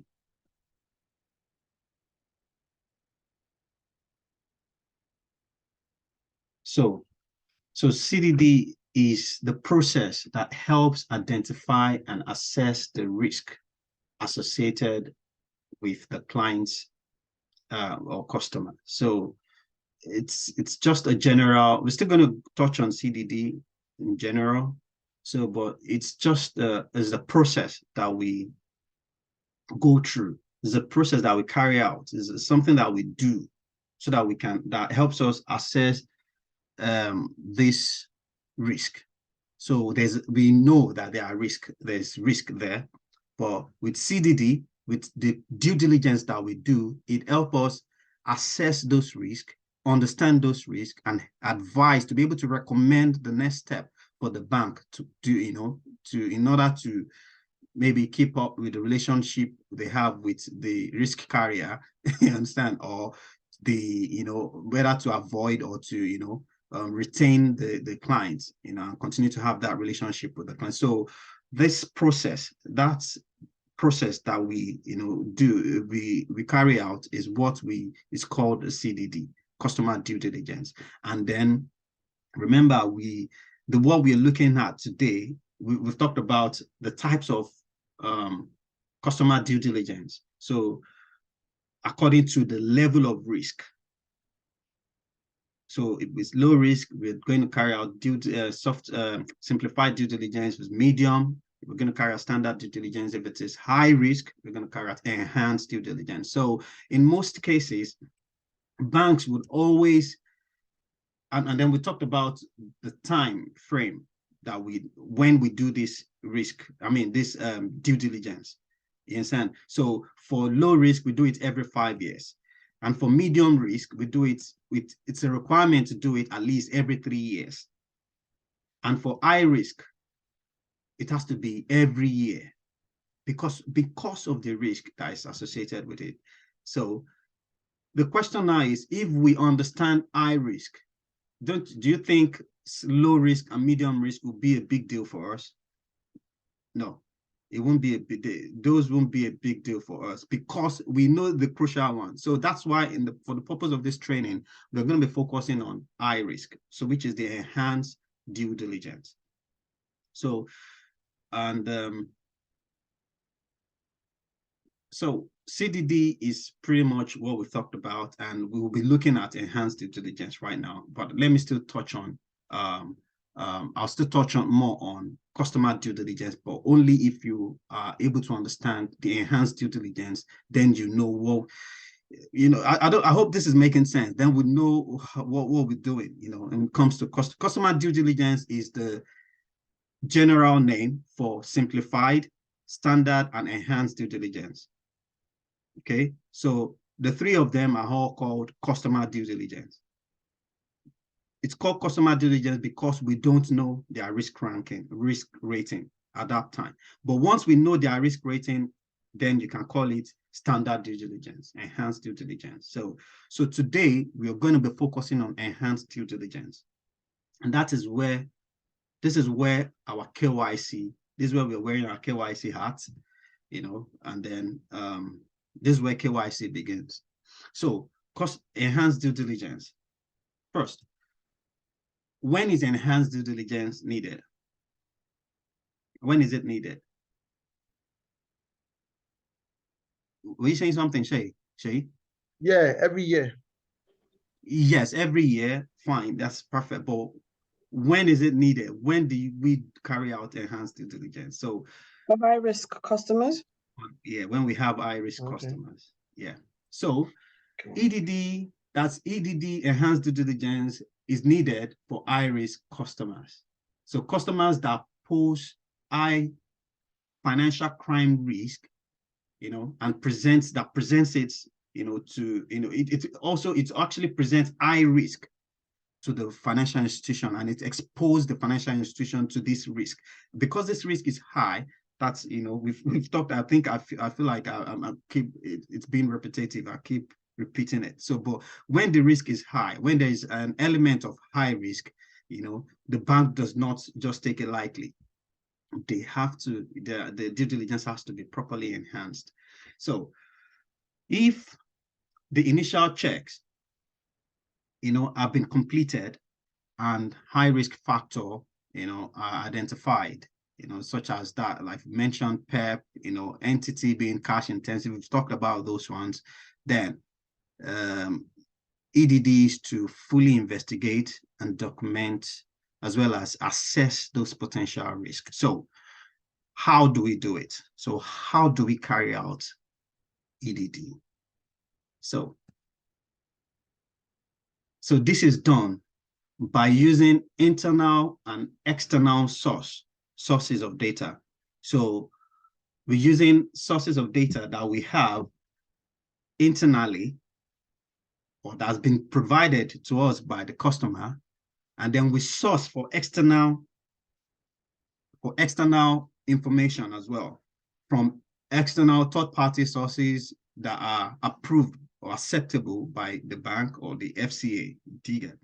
And then, so the focus of EDD should be on identifying the risk posed by the client and how the firm can better understand the risk and assess how or whether it can be mitigated. I think I've said that one earlier. So to complete EDD, enhanced due diligence, there are 4 steps rather. There are 4 steps. So the first one is the customer identification program. The customer identification program. So if you get on any job, it might be called triage. Some will call it data gathering. But there is where we are. Now we're starting KYC. Understand? So this is where we get all of this information. So all the information that we get from the customer, we're gathering those information, Maybe we go through everything, we can see that the address has changed. We get the new address. We notice that the person has married, the name has changed. We get the new name, we get evidence of the new name, maybe marriage certificate. So this is a program that we do. We'll go deep into that later on. And then the next one is source of wealth and funds.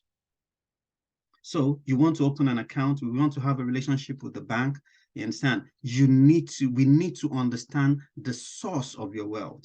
We need to understand the funds that would be servicing this account. What's the source of that fund? And your wealth, you said you own this, you are that. All of those wealth. So we'll be touching more on that. And then transaction activities, review and analysis. So that's also, you can also call it transaction monitoring.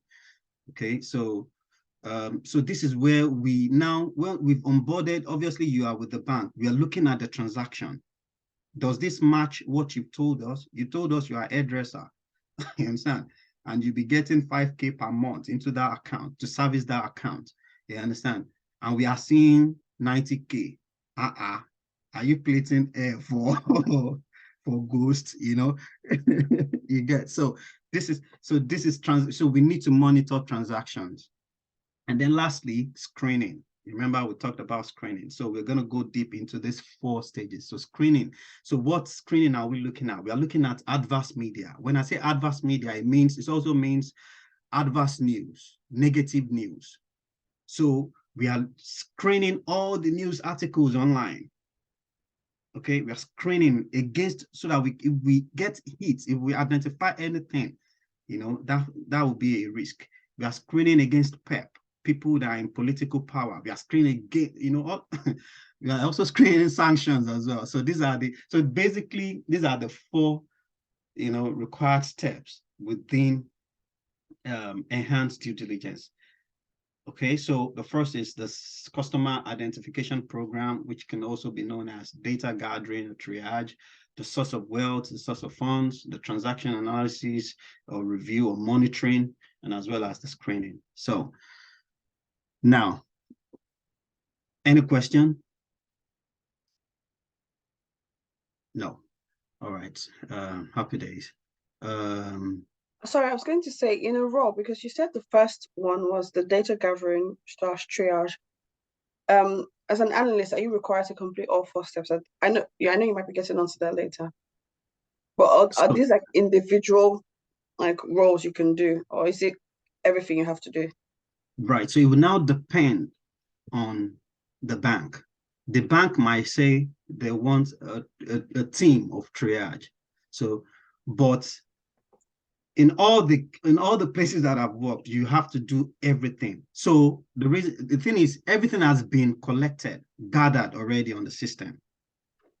Okay. Mhm. Obviously, the customer have been onboarded. You've had all the information. Your job as an analyst is to ensure that this information that you have they are valid, they are up to date.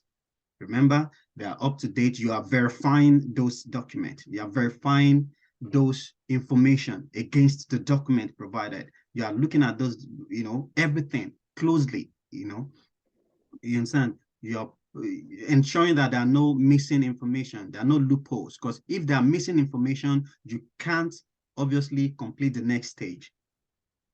Yeah, okay. So, because obviously, let me give you an example. If a client says, I am I'm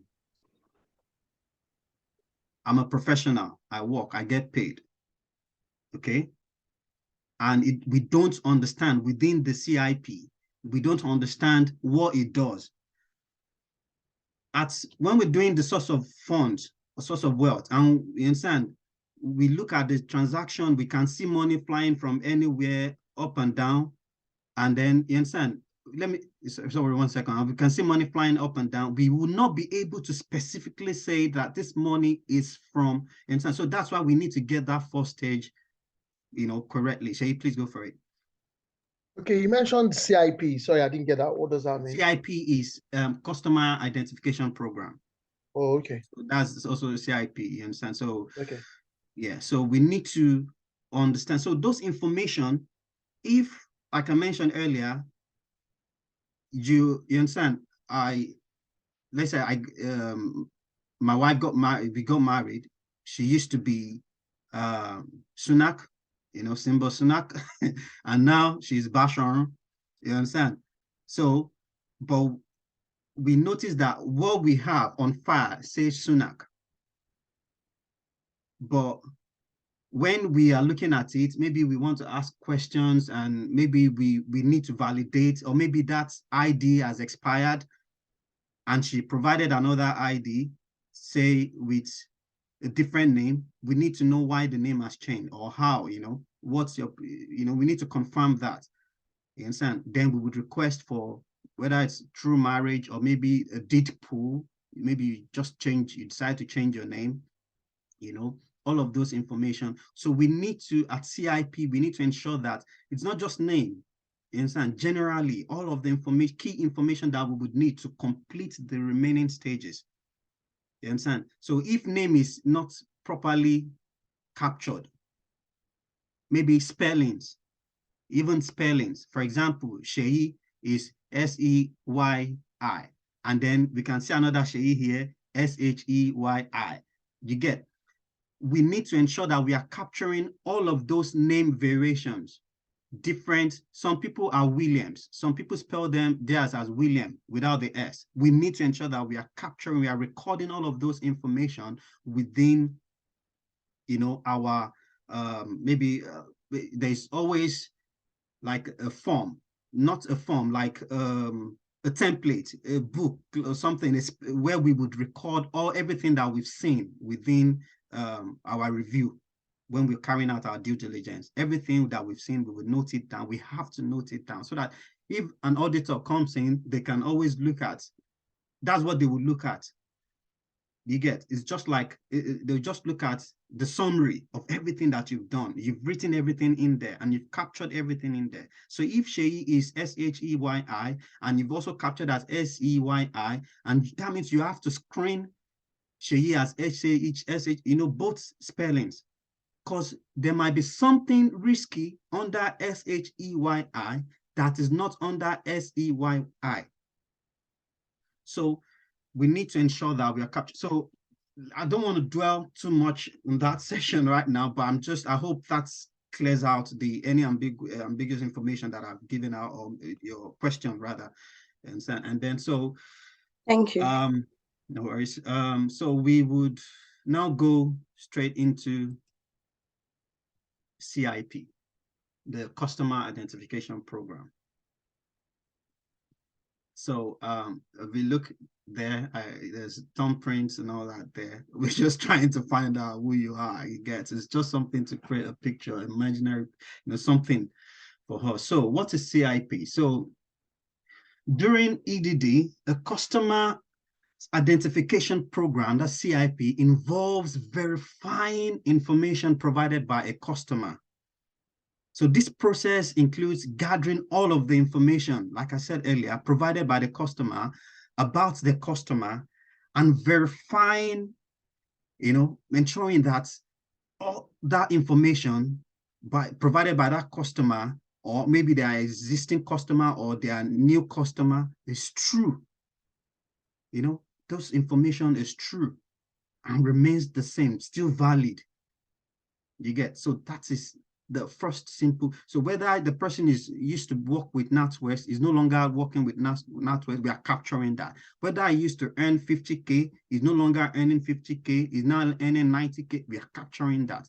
Know that it lives at ABC Lane, London, SYZ postcode, we are capturing that. You get, so we are ensuring that we are capturing everything. So KYC for individual, that's know your customer, includes the information that we are, getting from the customer, the information that we need from an individual customer here. So we're looking at an individual customer here. So includes, say, the names of the customer, aliases, any previous name, any name variation in terms of spellings. We're looking at the date of birth. We are looking at country of nationality, or if they have dual nationality. We are looking at their residential address, contact details, employment details, profession, We are looking at all of those information and more.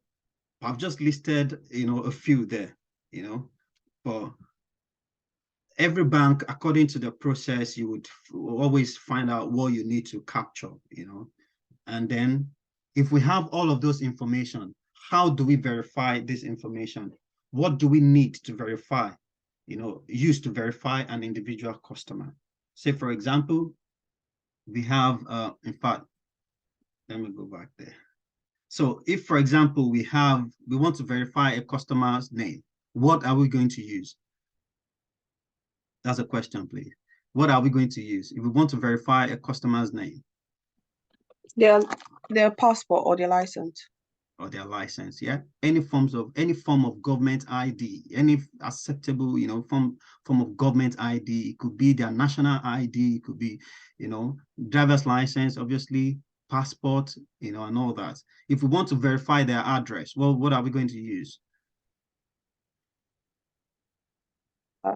Yes, the process or license. Say again. It's the same process of our bank statements. Bank statements, yeah. So yeah, I'm just asking. Yeah, that would be. So it could be utility bills as well. Okay, so driver's license, state issued, government issued ID, passport, driver's license, utility bill, proof of address, bank statements, pay slips. All of these can be used to pay slips can be used to verify occupation. How much he gets, and all that. Driver's license, and many more. So, for example, if a client is in the UK and we are unable to verify, maybe we don't have an up-to-date utility bill or IDs as expired, what we would do is we can always verify. Sorry, bear with me 1 second.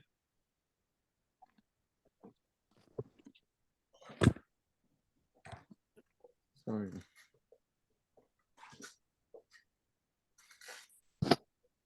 Yeah, go for it, Anita. Go for it. So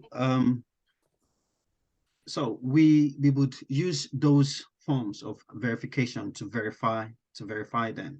Okay. So, but also, if we are unable to verify a client or a customer through all of those, say for example, all of those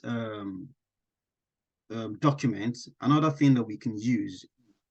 So the bank would provide us with a username and ID for maybe Experian or Equifax or Core Credit. So we can always look at the clients online to say, oh, we type in their name into our account. So every analyst would have his own account of Equifax that you can use to access this information. So like I said earlier, we use internal and external sources, data sources, remember, and this is Equifax, all this a third-party data provider, do you get? And then obviously on Experian, you can look at the customer's address history. You can look at the customer's credit history, voters roll, you find them on there. Understand how long they've been at the address. You find out also name variations on there. The name, the way they spell their name in Santander Bank, the way they spell their name in Goose Bank, UBA. So you find everything in there. And then you'll be able to even capture all of those information. So it's essential that we are exploring, we are using all of those tools that have been provided to us, and we are exhausting them out to ensure that we gather enough information, we gather the right information, and we verify all of this information. We have up-to-date information. And in situations where this information are missing, if we have missing information, we would reach out. So there's always another team that's the contact team, customer contact team. So what we do is we line out all the information that we need from this client. So for example, there's a name missing, or maybe the address, as the ID has expired, and we want to get a new one from the client. So we would highlight that, and we would reach out to the client. Some roles, you will not be the one to reach out to call the client. Okay. There's a different team that will do that. But in the event that maybe you land yourself a role, and in a KYC role, and they say, yeah, you are going to be the one to do the contact. So that means you have to reach out to the customer as well. Say, oh, hello, Mr. Hello, please, can I speak with Mr. Shei? Yes. So is this a good time to talk to you? Yeah, it's a good time. Who is this? Oh, yeah, my name is Abimbola, and I'm calling from Morgan Stanley Bank, the KYC. There's an ongoing KYC on your profile, and I would, if it's okay, I won't take much of your time. I say, yeah, fine. Before I proceed, I'd like to take you through securities, blah, blah, blah. Yeah, please, can you confirm your full name? Even in that moment, you can say, oh, my full name is Abimbola James Bond, and then you'll be like, okay, so there's a change in name. So you can always, okay, can you confirm your address, please? And then they'll say, oh, and then they'll say, can you confirm your date of birth? Once they confirm, then you pass securities, and then you can progress. What we have on file, we don't have, we notice that your passport has expired, and we need an up-to-date information based on regulatory requirements. We have to hold an up-to-date information, about you, about the bank's customer. So can you provide this? If you say, oh, yeah. How do I provide it? Is either you can take it to the branch, or then you send the link. There's like in Santander, you can send the link, that link to their email. They'll confirm their email, and then they will upload the ID. Okay. Or if you want, all of those information that are missing, those pieces that are missing, you need to get them together. So that is the essence of this program, the customer identity program. Okay. So, yeah, so I hope that summarizes what the CIP is all about. So for example, we have an example here. So when we are looking at, say, a passport, we all have this. We have the name, We can see the nationality there. We can see the country of birth, the place of birth, London. We can see, so we need to be not just looking at this, oh, that's the name, but we need to really have a close look. She might be, a place of birth might be India. Do you get? So some clients, some banks, some financial institution might take that into consideration, put that on file just to ensure that the place of birth is India. Do you get? Also, we have a driver's license here. You can see I've captured the name there, and it's still valid to 2030. The address, this can be used as proof of address as well. And I was talking about Experian earlier. So this is an example of Experian. Can we all still see my screen? Yeah, Shay, can you see my screen? Yeah, grand. Okay, so we can see this is Mr. William. His date of birth is there. I've dotted that just because I don't want us to, these are sensitive information. So, and you can see the address, the main address at the bottom says main applicant, Williams, blah, blah, blah. And then the address is there. It matches the address that we have on file. You understand? And say, for example, we can see his record there, CAIS. When they say CAIS, it means, I think, credits, accounts, something like that. I've forgotten, but when I remember, I'll tell us. But it's CAIS. It's basically the amount of credit that he has. So it shows that he's living in the UK, he's running a credit. His credit, he has an account, mortgage accounts, credit card, those are the things that would, appear on there. So that is the Experian. If we can't easily get the information straight away from the client, we can always look the client up on Experian or Equifax or anything. And then if the client is there, we would definitely see it there. So if we are unable to verify the client, that's a UK client. If you are not unable to verify the client through this medium, then we will need to reach out to the client. So that is we are halfway. So that's the CIP completed. Any question? All right, golden. So the next one is still CIP. I'm just going to really touch on the next one would be for business, KYB. So that is know your business. So KYC, know your customer. So everything is KYC.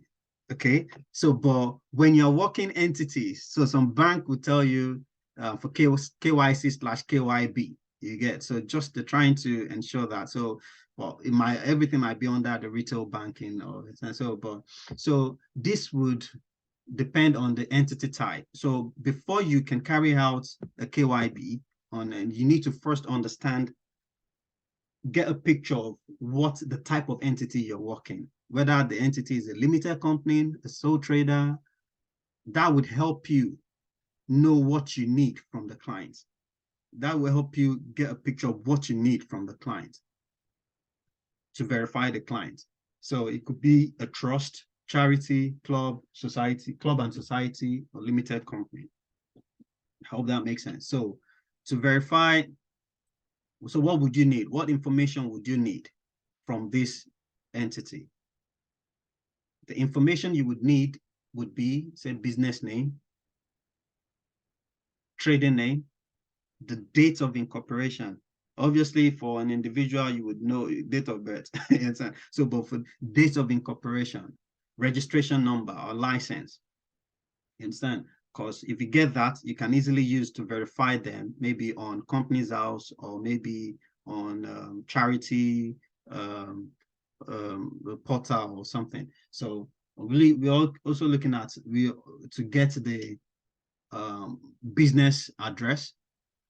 We're looking at to get the trading address. Some businesses would have a different address, so from their trading address. So you ensure that we're capturing the trading address also. This is still under CIP. So you're also looking at the nature of that business. So that is the business activity. So what does this business, what do they do? Are they jewelers? Do they sell jewelry? Do they have a grocery shop? Do they do this? What do they do in their grocery shop? You need to understand the nature of business and the jurisdiction of where they operate. It's part of all of these are part of the key risk indicator. You understand? So you need to understand the location where they operate. That is, whether they operate and how they operate, whether they operate online. Do they operate within the UK? Do they operate outside the UK? All of that. You need to understand, you need to capture who is behind this business. Do you get? So who are the parties behind it, the owners, the individual? Remember, we talked about that earlier in the complexity. We need to understand the individual behind this business. So, for example, if it's a limited company, you want to know who the UBOs are, or who is the UBO. That's the ultimate beneficial owner. These are the people that owns I share ownership within the business. So an ultimate beneficial owner is the person, say, if it's high risk, you will be looking at anyone that has minimum of 10%.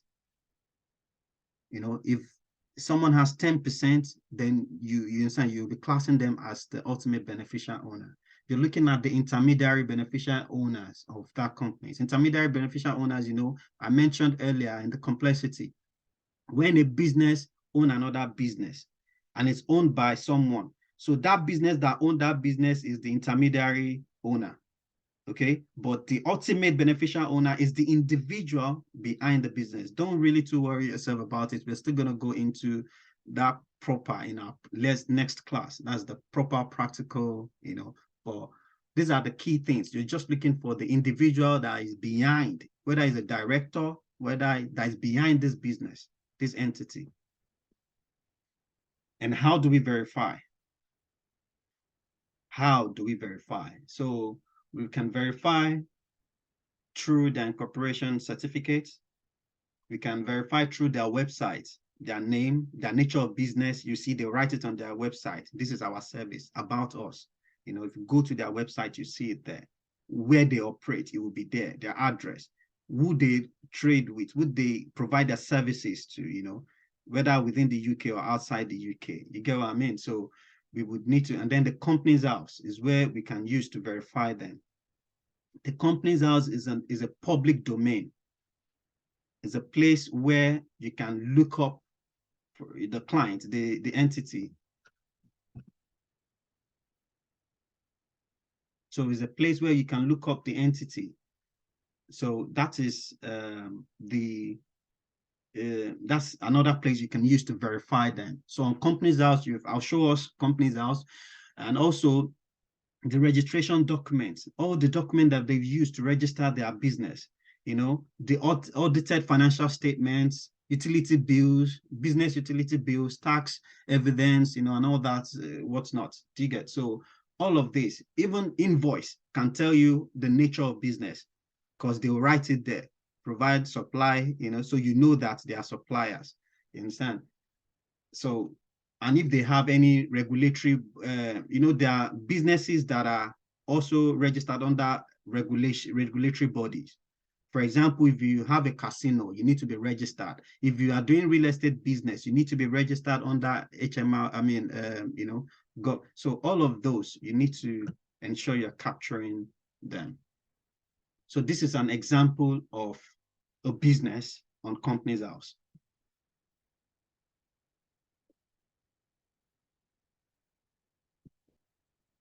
This is an example of a business on company's house. So on company's house, look at this IND Catering Limited. So IND Catering Limited, we can see the company's name, company's number there. In the overview, we can see the address. That's the registered office address of that company. You can see that the company is still active. You can see the company type. That's the entity type. It's a private limited company. The date of incorporation. We can see that there. We can also see the account. You can see there the nature of business below. You can see the nature of business below. That's the non-specialized wholesale of food, beverage, and tobacco. So this is a company. So if you're looking at the company, you've seen that information on company's house. Another thing you want to look at is you want to ensure that you have the entity name. So you see that the spelling is the same thing as what you have on internal system. So you are confirming that against this. That is verification. You're also looking at the registration number. Does this match what you have on the internal system with the bank? If it does, that means you have. If it doesn't, you have to update it. You have to update it. And also, you're looking at the nature of business and date of incorporation. You're looking at the entity type and so on. And so on. So let's look at the people behind KYCTraining. So look at this. So this is still KYCTraining. If you look at it, it says one officer. So that is Adams Yunus. So Yunus Adams. So that's the address. And that's his role. He's a director. You will see his date of birth. On Companies House, they won't want to share those sensitive information. These are sensitive information. You won't get all of that information there. But but that will tell you on your passport, you can see April 2021, 2001, and all that. So you can, add the 1 and 2 together. The business type, the nationality of that person, the country of residence, England, everything is in there. So these are the things that you're looking at. That's the pieces of information of that individual. And these pieces of information that you're looking at would be the name, I've said, the address, the date of birth, and the nationality. These are the 4 pieces of information that you really, really need. The address, that's the residential address. That's the residential address. That's the residential address. So now let's look at the owner of the business. So, we've looked at the people under, and we want to still understand, is Adam. We can see the Adam's role there on the previous page slide, says director. But is Adam the owner of the business? Let's see, let's find out. So if you come to the persons with significant control, you would see below, it's still the same information, Shuaib Yunus Adam. So you want to identify the ownership. But if you look at the bottom, you will see it says nature of business, nature of control, ownership share, 75% or more. It's telling you that Adams owns 75% or more. So the percentage is there. I've touched on that. So that's for private limited company. This is just an example of where you can, verify. I don't want us to really dwell too much on that. We have a lot to cover. So this is a charity organization. If you have a charity that you're looking at, what are the information that you need? You need the charity name, Osel Enterprise Limited, the charity number, what the charity does, as you can see there. You understand? These are the basic information, the name, the license of the charity. You're also looking at what the charity does. You're looking at the beneficiaries. So the beneficiaries are children and young people with disabilities. These are the, who the charity helps. And also, you're looking at how the charity operates. So they operate by, providing human resources. They provide building facilities, provide service and all that stuff. And lastly, where they operate. They operate in Isle of Wight, and then who are behind this charity, the trustees. We can see David. All this information can be sourced from this open public domain. So that's the charity commission, the public domain, the charity commission. So do we want to take a quick break again, or is it okay if we continue again? I can't hear you. We can take like maybe a 10-minute break. Okay. Yeah, but I have a quick question. If we don't have questions, I have a quick question to ask. So first, what do you understand by CIP? I know it's a lot of information to take in. It's a lot of information to take in, but I also hope that during this, I mean, by the time I send out these materials, you'll be able to help even further. So what do we understand by CIP? You know, The process of gathering information of a customer or a client mm-hmm. In order to to ensure if they carry any risk or high risk in terms of identifying if they are of risk to how do I put it? If they possess any risk, basically. Yeah, that's all right. Yeah. So it's also a process where we verify those information. It's simply where we, when the process where we gather this information and then we verify, ensuring that those information also are up to date, ensuring that those information are up to date. So I know from the last slide, I asked, I showed us the minimum of minimum information, that is required for an individual. The minimum information we require for an individual would be, Shay?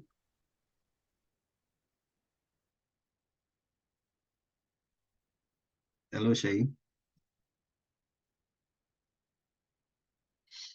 All right, so the minimum information that we require would be, the name, the date of birth, the address, and the nationality. Right, so how do we verify those information? At least those three information that I've mentioned. How would we verify them? Using their passport or driving license or a proof of address, basically a letter, maybe their banking statement. Yeah, 100%. Yeah. So we've at this point, I'm gonna let us have a 10 minutes break, and then we would I know it's a lot of information to take in, so I want to ensure that we are also taking breaks in between, and just to refresh. Yeah, so I'm just gonna stop recording. So our next step is we've gathered all of this information. We've verified. We have all this information complete, nothing missing. The ones that are missing, we've found a way to, get that information, whether through external source or through internal, or through the customer. We've gotten all those information. So the next thing is we would be going through the source of wealth and the source of funds. So please, I want us to kind of pay attention, because this and in the next one, the very important and crucial part of the of EDD. So we're looking at the source of wealth and source of funds, and source of wealth. So what is source of funds? I think I've touched this at the start of the session. Source of funds is basically the activity that generated the particular funds for the business relationship. In other words, it's the activity that generates that proceeds, that funds, that money, that transaction activities, that money that services the account. So, for example, you open an account with the bank. At least the money that will be funding this account, at least zero will not stay there. There's something that will keep coming into the account. So where that money is coming from is the source of funds. That fund that is going to be,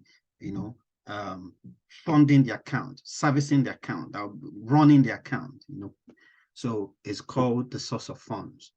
So the source of funds, in other words, is the origin of the funds which credits the account, basically, which credit the account. So example of source of funds, we have the monthly salary. We have pension payments. We have funds from business. So say, for example, I own a business. I have a farm and we sell chicken, we sell eggs, and the money that has been paid into the account is from the business. Okay. So obviously, when I opened the account, the bank would have told us, what are we expecting to come into this account monthly? I said, oh no, we'll be expecting, say, about, say, £10,000 roughly every month. Where is this money going to be coming from? Oh, it's from the business. So we expect. So already we know the nature of the business. Remember, in our CIP, we've done the nature of business. We've captured all of this information. So here we are beginning to kind of investigate, kind of put two and two together again. So we expect that the funds will be coming in from business. Oh, that's fine. That's all right. So we capture that information. And then I'll say from salary, you get, how much do you get? Already we know the individual, we know the occupation, we know how much he gets, monthly. So he's opening an account, he's telling us, and then we still see the same thing in the account that's, happening, the activity. He said 3,000 and we're still seeing that 3,000. So that's fine. So it raises no suspicion. So the source of fund is justified, you understand? So no problem with it. So for example of source of funds is basically pension payments. Someone that has retired, obviously we're seeing pension payments coming into the account. So that person is telling us that he has retired. It's showing, if anybody looks at the account, we just can see that it's pension, this person is retired. It tells a lot about that person. Okay. So these are forms of sources. I mean, from that pension is the source of that funds that's coming into the account. So in other words, to reiterate on what source of funds is, it is the origin of the funds that services the account, that credits the account, that runs the account, So that's source of funds. It's different from source of wealth. So source of wealth refers to the activities that have generated the total net worth of a client. The activities that have generated the total net worth of a client. So whether the client, whether is what we know, we see in the account, or what we see on the application form, or what is outside the business, okay? So what, as an analyst, we are to make sure that we are capturing all of those sources that have accumulated to the total net worth of that client. Say, for example, now, the client is, so we say a client is high net worth, or we say, oh, Sheyi is worth £1 million. The £1 million does not have to be physical in the account. It can be an accumulation of, so it's an accumulation of his real estate, his house property. His house might be worth 300,000. His car might be worth 70,000. His business value might be worth, say, 300,000.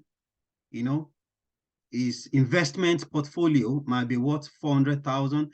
All of those added together gives us a total net worth. So source of wealth, is referred to the activities.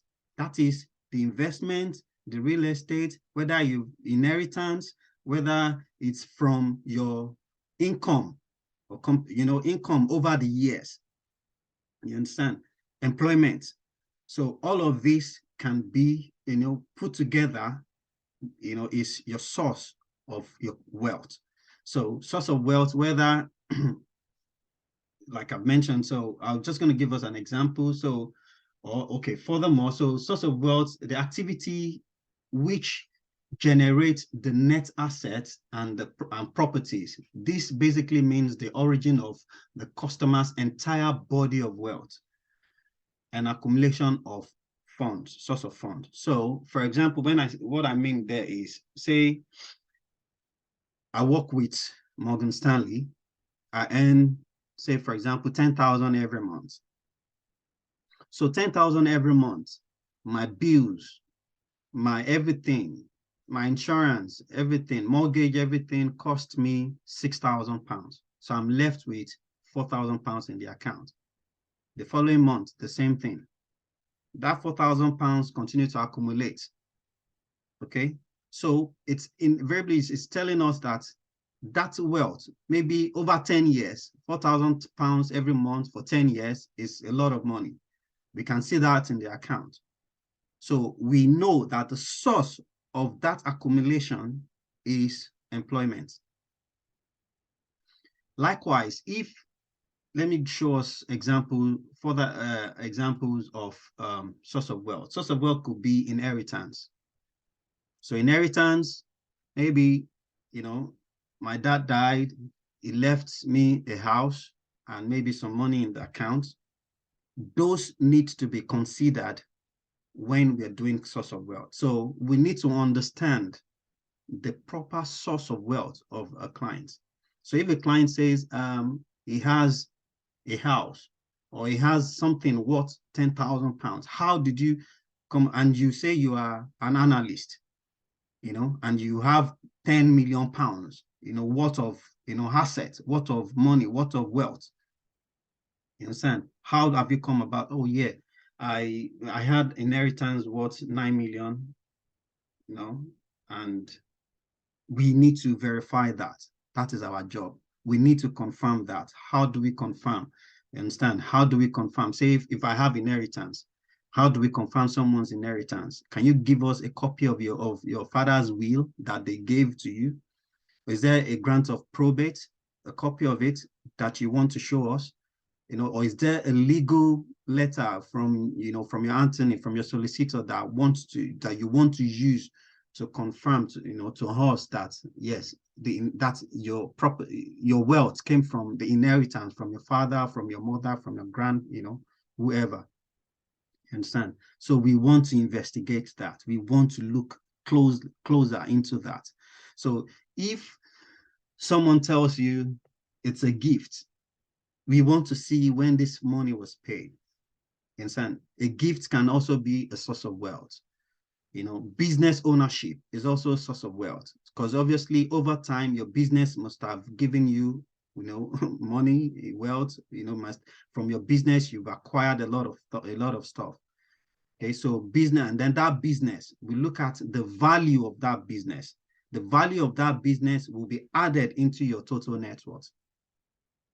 So maybe as you have an hotel in Nigeria, and we start to gather your source of wealth, and then you tell us, oh yeah, you have an hotel in Nigeria. We want to know, how much is this hotel worth? What is the value? Oh, the hotel is worth about 50 million. Okay, so how much does this hotel bring you every month? So we are looking at two things there. We are looking at the value of your wealth of that hotel, and we are looking at the ongoing source of the income that comes from that hotel. So that's an ongoing source of wealth. So gambling, lotteries as well. Some people win lotteries and then they become wealthy. They play lotto and they become wealthy. So it's a source of wealth as well. So, but we need to verify. We don't just take this on board. We need to verify. Can you bring us evidence? It could be publication, online publication evidence. It could be the actual winning, maybe certificate or something. So, and then also another example is alimony. Maybe some money from divorce, and the husband paid the wife, and they split up, and then she gets that, money from the court order or something. I mean, the court has, asked the husband to pay. And then that money, it becomes, or whatever she gets from it, becomes part of the source of wealth. So as an analyst, we are ensuring that we are capturing all of this information. We are capturing all of this information. So if we don't have all of this information together, we need to reach out to the client. So we need to reach out to the client to understand. So what is it that how do we reach out to a client to understand the source of funds? Say, for example, there's a transaction in the account already. I think we have a next slide that would really explain better give us a picture of what I'm talking about. Say, for example, we have a client that says his salary is 3,000 every month, and then we are seeing 10,000, 15,000. We want to question this. We want to follow up on it. You told us your source of funds, is this, or we're seeing this, and then you ask question. Or maybe you cannot get a clear picture of the total net worth of a client, then you can always give the client a call. You understand? Part of our due diligence, we want to understand your source of wealth. Do you have any properties? Oh, yes, I have a mortgage. I have one for rental. I have this for that. They will tell you. They have to tell you. They have to be compliant. They have to comply with you. And is there any contribution to your source of wealth? Maybe example from any lottery winnings or any inheritance. Yeah, my wife had inheritance from her dad, and maybe they have a joint account. That would be part of source of wealth. Okay, that's when we are looking at an individual. So we need to get a clear understanding. Say, how much is your income every month? Per annum. And then they tell you, oh, I earn 500 grand per annum. You understand? Can you give us proof? So remember, employment is also part of source of wealth. It's also a factor. It's also part of the sources that contributes to the customer's wealth. So I'm just going to quickly share the next screen. Let's see, I think, so yeah. So this is like an application form. If you look at it, that same Mr. Williams that we saw earlier in the experience, that's the same Mr. Williams. So Mr. Williams' occupation is a construction worker. He works with Mercury something limited. He's self-employed. That means he owns that Mercury Limited. But we're not looking at limited. We're looking at this particular individual right now. And it says his net income is 3,000. So obviously we're looking at his construction work. We're looking at the nature of business. Mercury doors in the UK, they do doors, they provide doors services, and also for maybe construction company that builds our builders, developers, and all that. So we've captured all these things. And we're also looking at, so we've captured all that. Sorry, let me just finish up with that. We've captured all that, and then we can see that 3,000 is his salary monthly. And then it tells us, oh, that salary will be paid into his account. So we expect to see 3,000 coming into his account.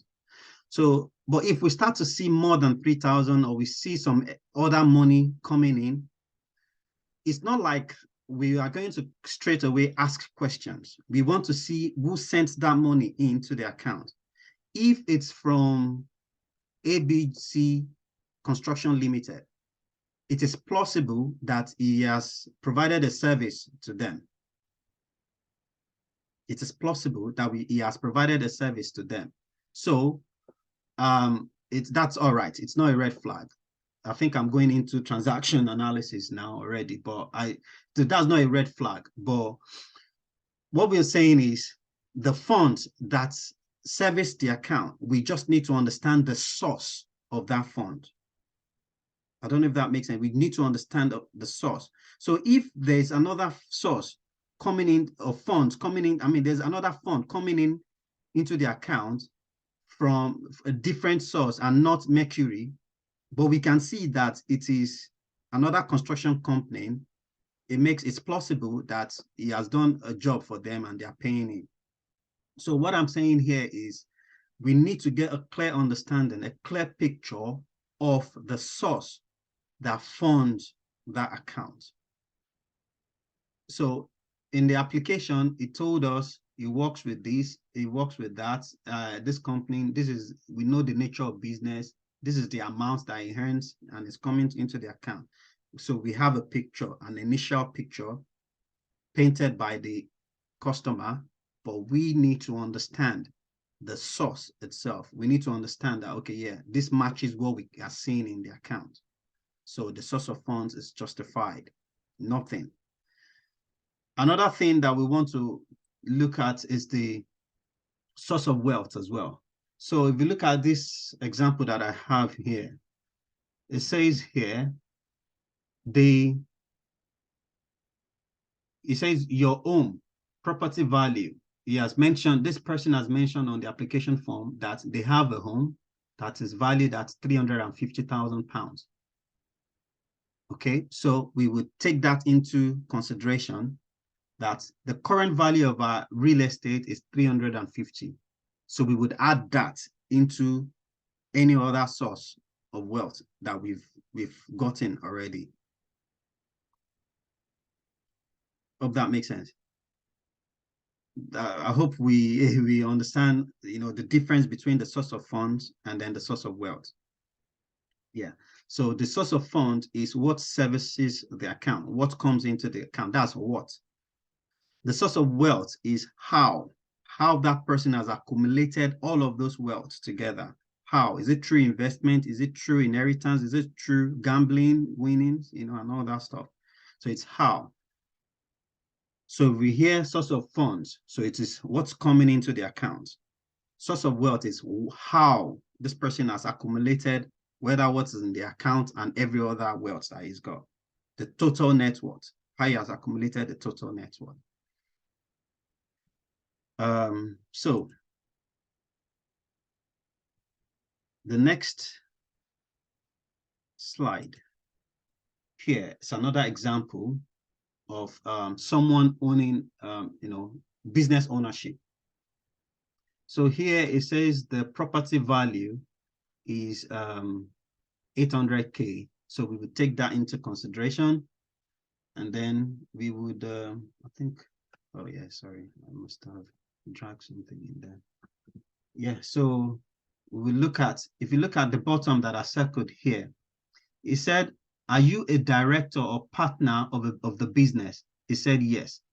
Percentage of shares you owed, he said 25%.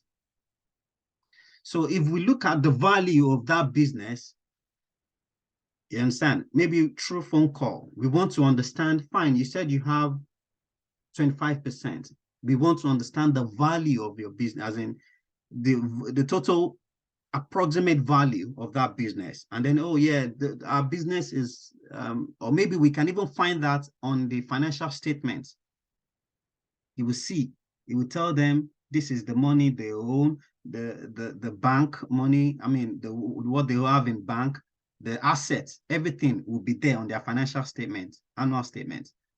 And then their dividend, their profit, you can do the maths there. So if, for example, the value of that business is £2 million, then we know that this person owns 25% of that £2 million.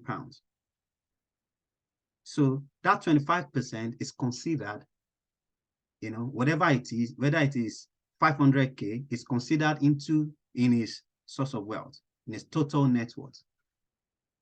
It's considered in his total net worth. So this forms the accumulated,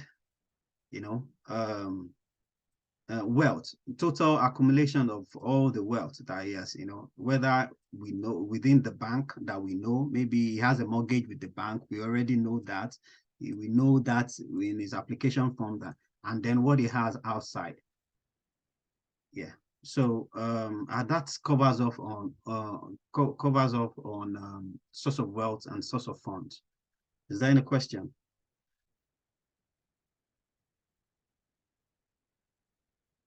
Right. So I'm going to move on to the next one now, which is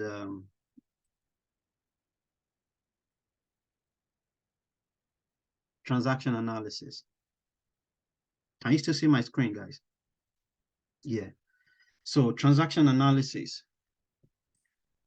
So transaction analysis is the process of reviewing a customer's transaction, such as transfers, deposits, and withdrawals. So we are reviewing them, or we are monitoring them. We are looking at them, closely looking at, those activities, deposits. So we are looking at those activities, we're monitoring them, and then we are analyzing those activities. Does this make sense? Does this, make sense? So the process allows financial institutions to monitor the transaction made by their customers in real time. So that is transaction monitoring. And transaction review or transaction analysis also on a daily basis. You dig it? Or within a period. It could be within 12 months. Remember, EDD, enhanced due diligence, we do it every 12 months. So every 12 months, we would have to look at all the transactions. We review the transactions, within the last 12 months. If there's anything in there that is notable, that poses a red flag, we would raise it and, find out, follow up on it. So transaction analysis, allows the financial institutions to monitor the customer's activity, transactional activities in real time. So these solutions do not only look at the current transactions, but also review a customer's historic information around account profile. I'm going to elaborate on that, so maybe, as we go on, but you would understand clearer now. So why is transaction analysis done, or why is it important? Why is it important? We review the transactions, we ensure that we're monitoring, there's no financial crime, basically. So TA is done to protect financial crime. To protect financial institutions from transactions that may lead to money laundering, terrorist financing, etc. So etc. We can, whatever transaction, we are having a closer look. Where is this I don't want to be jumping the rope already. So first, transaction analysis helps the bank, to protect them from any transactions that is done by a client that may lead to any financial crime. Also, getting it wrong. We all know this. Getting it wrong, if we don't pick up on any notable transactions, it might cost us. It might cost the bank. Because remember, we saw that person that deposited in total £364 million in the space of 5 years in cash, in bin bags. NatWest was fined over 260-something million pounds. So if we miss it, those activities was missed. You understand? So it's important that we get it right. And also, monitoring transactions can save the bank from reputational damage, And also, it helps us. This is where I am going. It helps us match an entity or an individual profile and their actual money activity. So this is what I'm trying to say. If I tell the bank, my form, that I am an hairdresser, a stylist,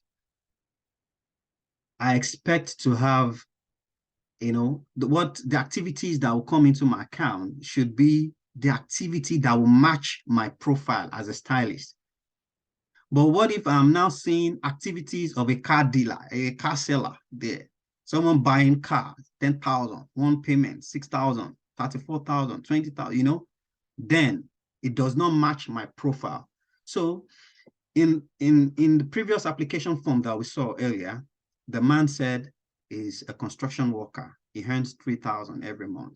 So we want to see all the activities that is in the account, whether it's a business account or an individual account, match the profile. So that was why I said when we see another transaction from another company, but if we have a closer look and we see that that company is also a construction company, we know that it fits in the profile of a construction worker or a construction, it fits in, common sense will tell us, oh yeah, it's all right.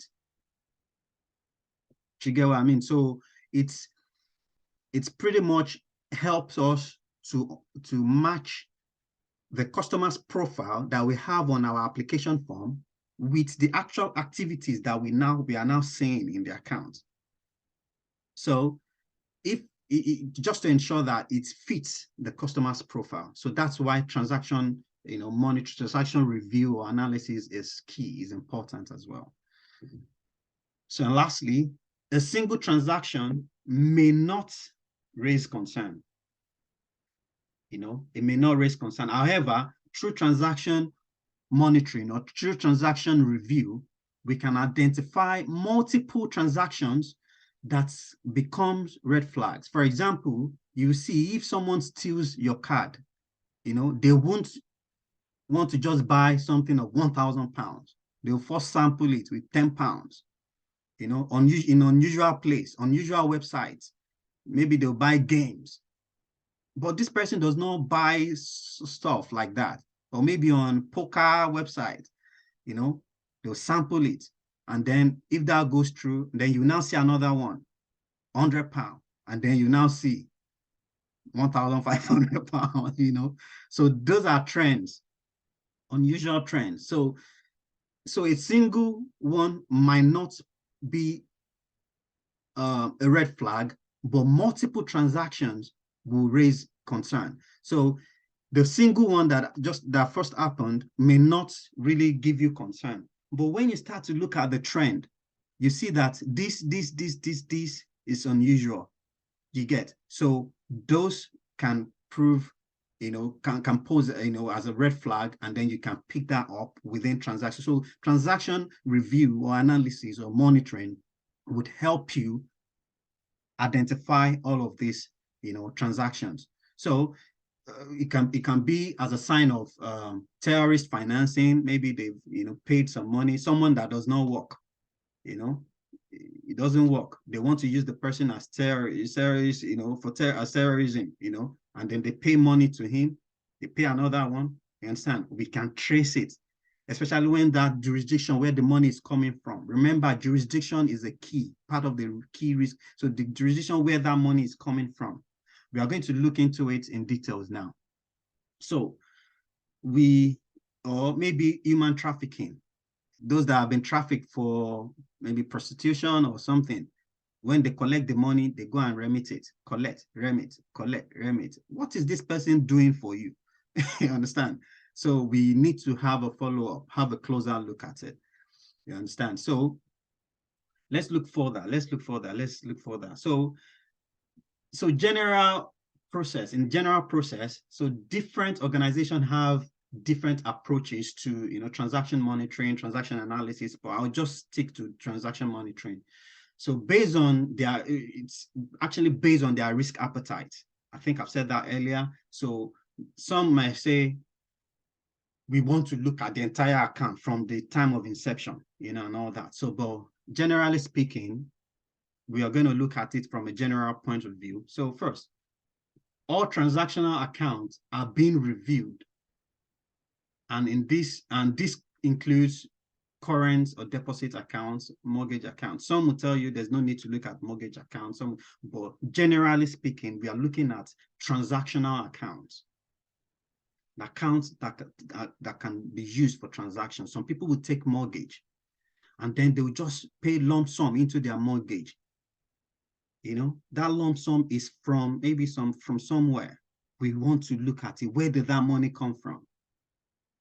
That's why we need to go through the mortgage statement, the mortgage repayment activities. So we are looking at transactional accounts. Current accounts, we all know it takes in money, it takes in, Agbero money and everything. But looking at, credit cards as well. Some people will just pay off their credit card. That money they used to pay it off, and then they will now use it to spend, a lot of all these things. So we need to find out the source of that fund. Remember, they are linking it to each other. The source of that fund.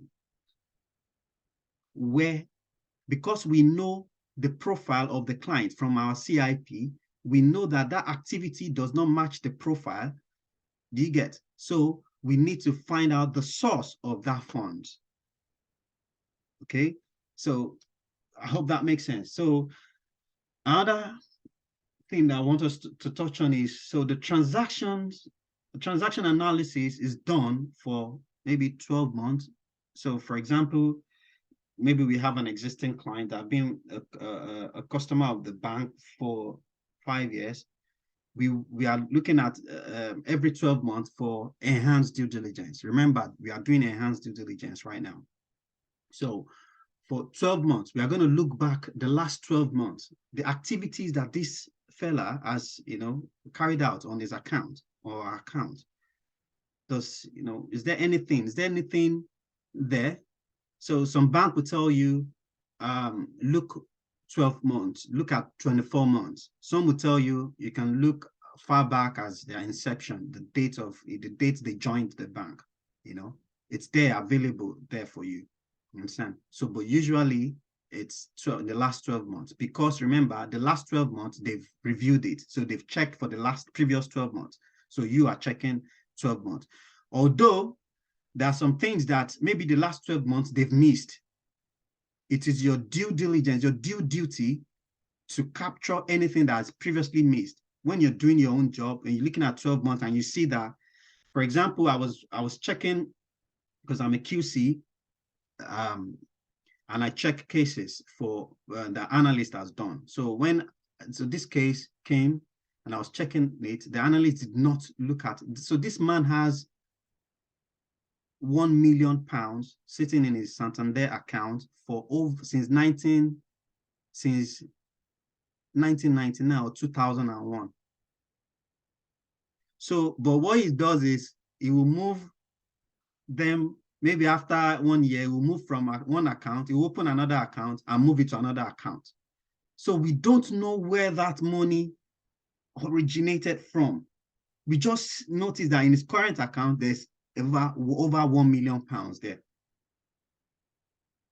So I gave that analyst a fail, automatic fail, because in our transaction analysis, she did not capture the source, the root, the origin of that fund. We see that money sitting there.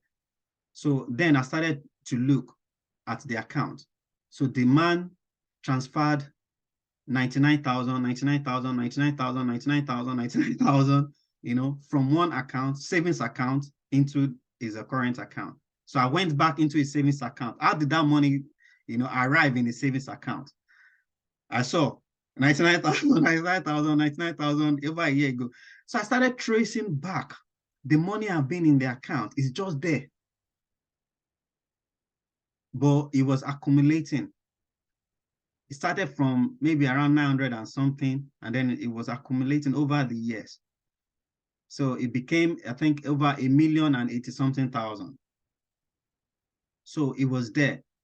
But because the money has been there over the years, for 10 years, he has not left the bank. I did not see any financial crime, associated to it. None identified. But I just needed to find out, to dig deep. So that is the job of an analyst. So we need to assess if there's any risk. If during the course, I noticed that money came from somewhere. So I noticed at the end of the day, I noticed that the money was being paid from investment, and so you understand, into a savings account. So he closed down the savings account, moved the money into another account. It closed down the account. I think it was from a bond or something. So he was moving the money, maybe for security purpose, only God knows, but the money has been there for. So transaction analysis, we need to look, if it requires us to go back in time, historically, we need to go back to, if there's something that triggers us to, our consciousness to say, okay, this doesn't add up. 1 million, from where? Do you get? So also highlighting and reviewing notable credits, and so that's what I've just mentioned now. We've seen that money, 1 million. So this is a notable. So also an example of notable credit is maybe someone just paid me unusually.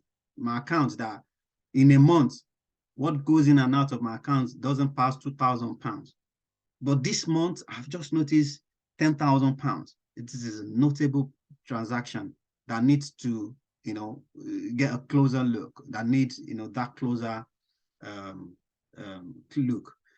And also analyzing and verifying payments from high or ultra high risk, countries. So I've mentioned that the jurisdiction where the money comes from or goes to, you understand, is key. So if we see that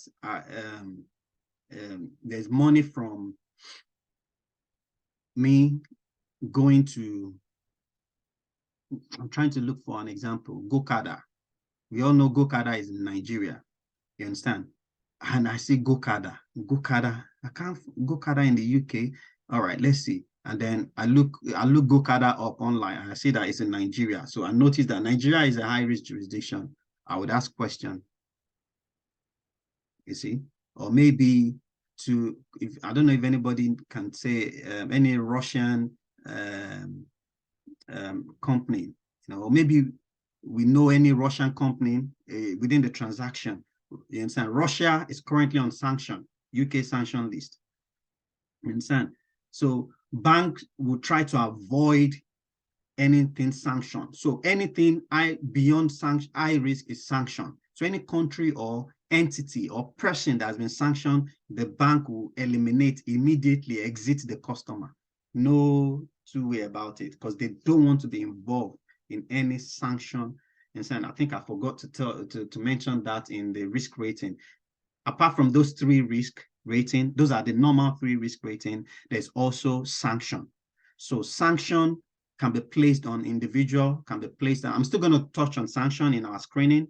So, but it can be placed on individual or entity or business, or a country, you understand? So if money is coming from a sanctioned country and it's becoming, or indirectly or directly, it's a risk. It's a risk that the bank does not want to even take. I'm seeing money coming from Afghanistan, whether it's not through me, or maybe it's through somebody that I paid, and I looked at that payment, I see that it's a company in the UK, but that company's origination, where they registered the company, is Afghanistan. The bank will jackpot, you get. So that's just, and then I think we have one more here. So analyzing the nature of business, that's the client profile, and showing that the transaction, we've talked about this hairdresser that I used as an example earlier, the transaction, that's the value of the transaction, the volume of the transaction, the frequency of the transaction, and also the jurisdiction matches the client's profile. We've talked about that. It matches the client profile, and if it is an entity, it matches the client's nature of business. So we have example here that I mentioned earlier. So the nature of business is construction worker. The business name is there, self-employed. So it can do employment with other people, service to other people, and if we see anything relating to that, I think we mentioned that earlier, we can see that money, 3,000 coming in, every month. So we are okay, we are cool with that. So we've highlighted all that. So but if we notice that there are other payments that does not align with the nature of business, then we need to follow up on it and we need to flag it. We need to follow up on it and we need to flag it for closer look, further investigation. It might turn out to be all right, but we need to, take that step. So I still have quite a number of examples for us so that we can get clarity. So for example, with this one, this is an application form. So we have an application form there. So this application form, we can see the purpose of account. So the purpose of account there is business bank. That's boss bank, business bank. So we can see that the source of funds here, the person, when they opened the account, it said the source of funds will be that check, as in that's the method as well. So it said check payment, and the expected monthly would be 5,000. So the customer has confirmed that the expected credit for this account would be 5,000 through check payments. But if we see otherwise, we would have to flag it. If we see otherwise, that does not make sense. It's not just ordinary otherwise that does not just make sense, we'll have to flag it. So this gives us an idea of what to expect and able to see if activities are not in line with the account expectation.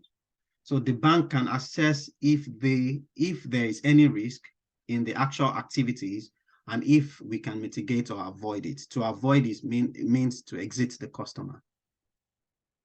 Okay, so in this sense, for example, if we try to reach out to the customer and the customer is not giving us a valid reason for that payment, for that kind of payment, then, or the valid purpose of that payment, that means the payment doesn't add up, the payment doesn't make sense, then we need to raise it, we need to raise it.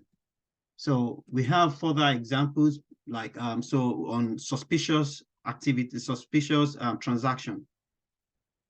So suspicious transaction is obviously another thing we are looking at. So these are simply transactions that serve no business or other legal purpose,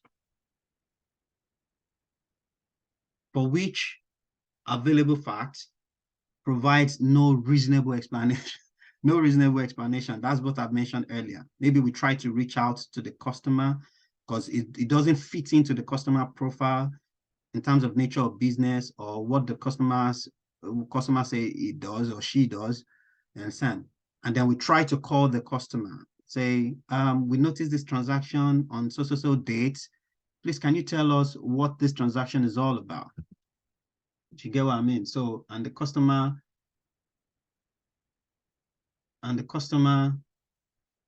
start to, avoid those questions, start to give us unnecessary,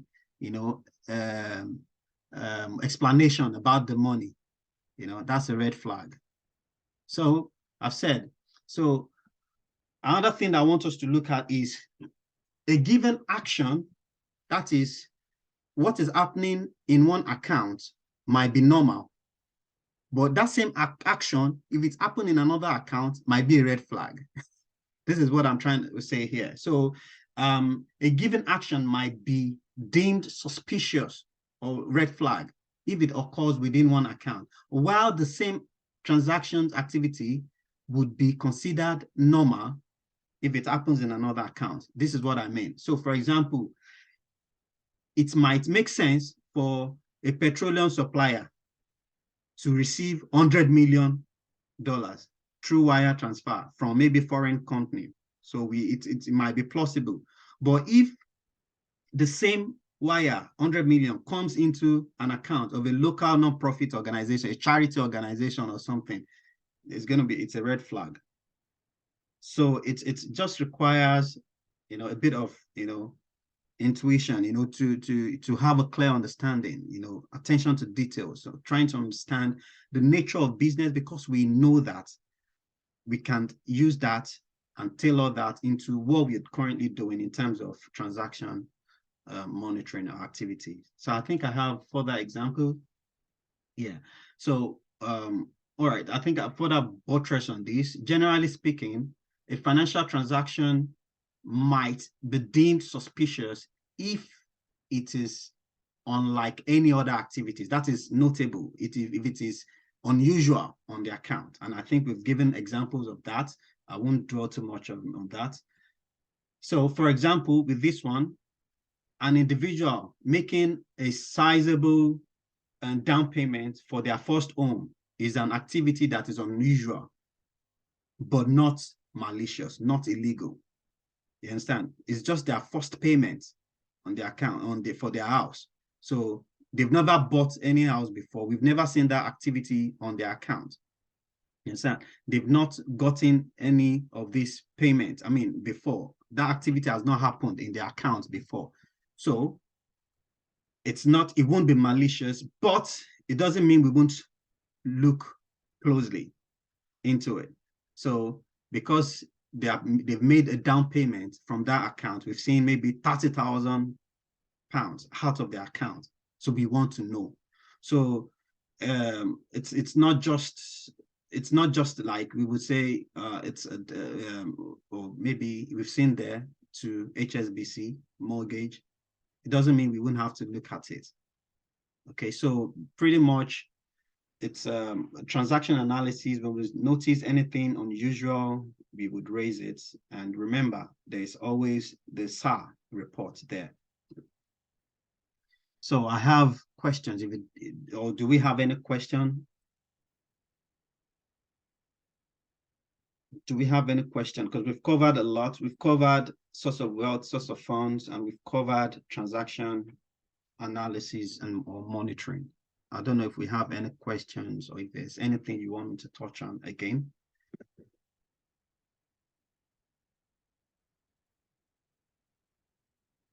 Right, that's grand. So I have questions then. So what do you understand by source of funds and source of wealth? Does anyone want to try? It doesn't matter if we get this wrong. So I think source of fund is the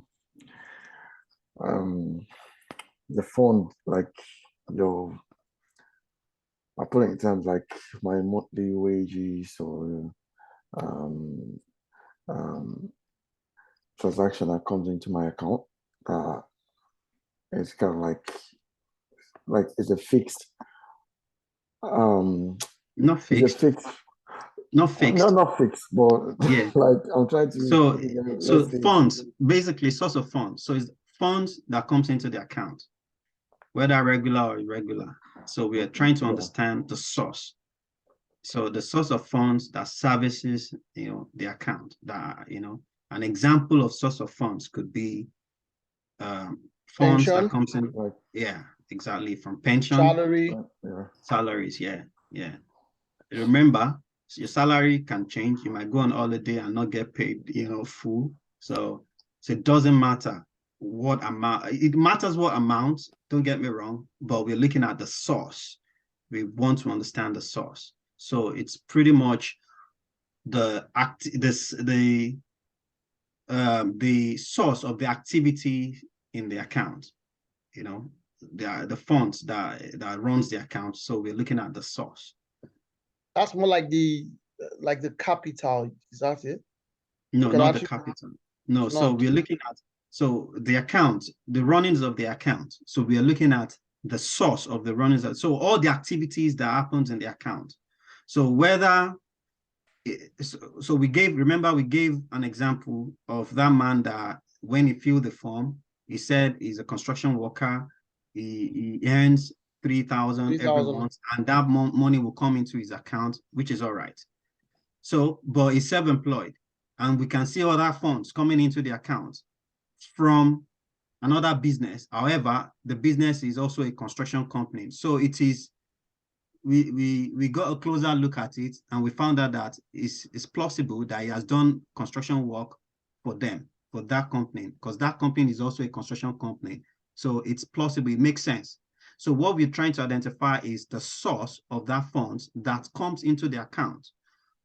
It's not a fixed source. So it's the activity, that continues to run the account.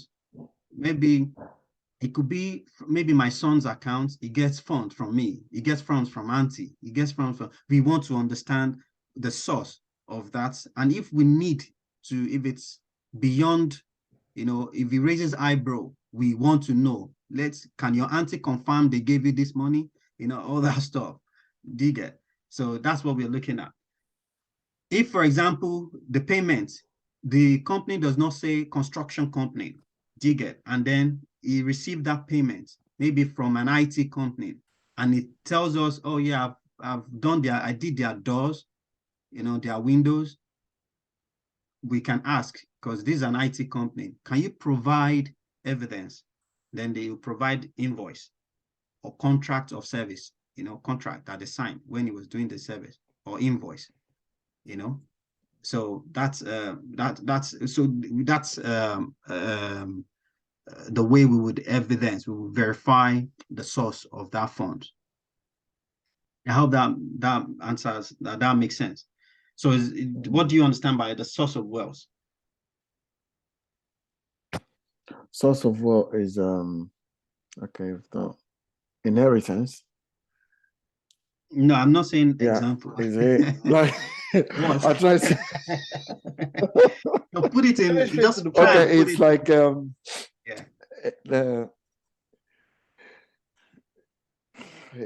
I say something? It's a phone. Okay, let's see.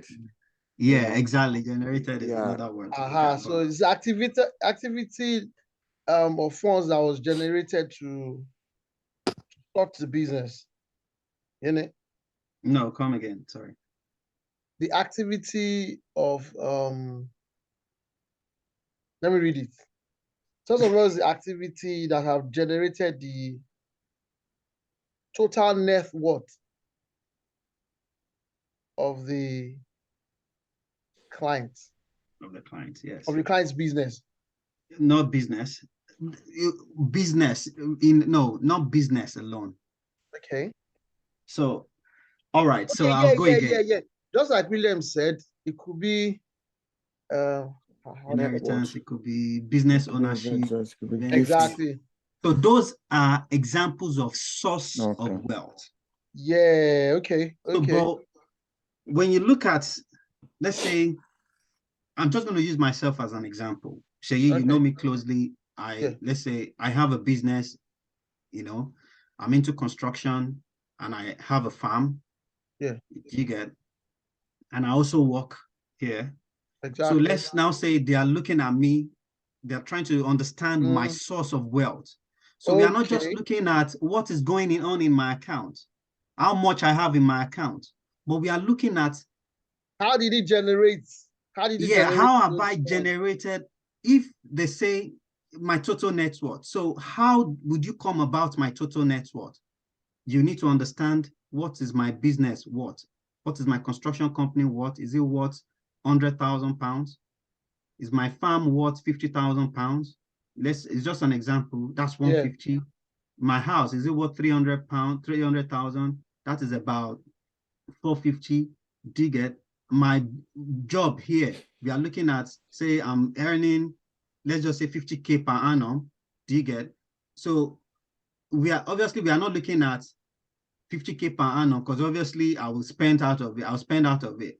But definitely, general, we just like an we are not doing the accounting, but we are doing an evaluation of all the what comes about the funds.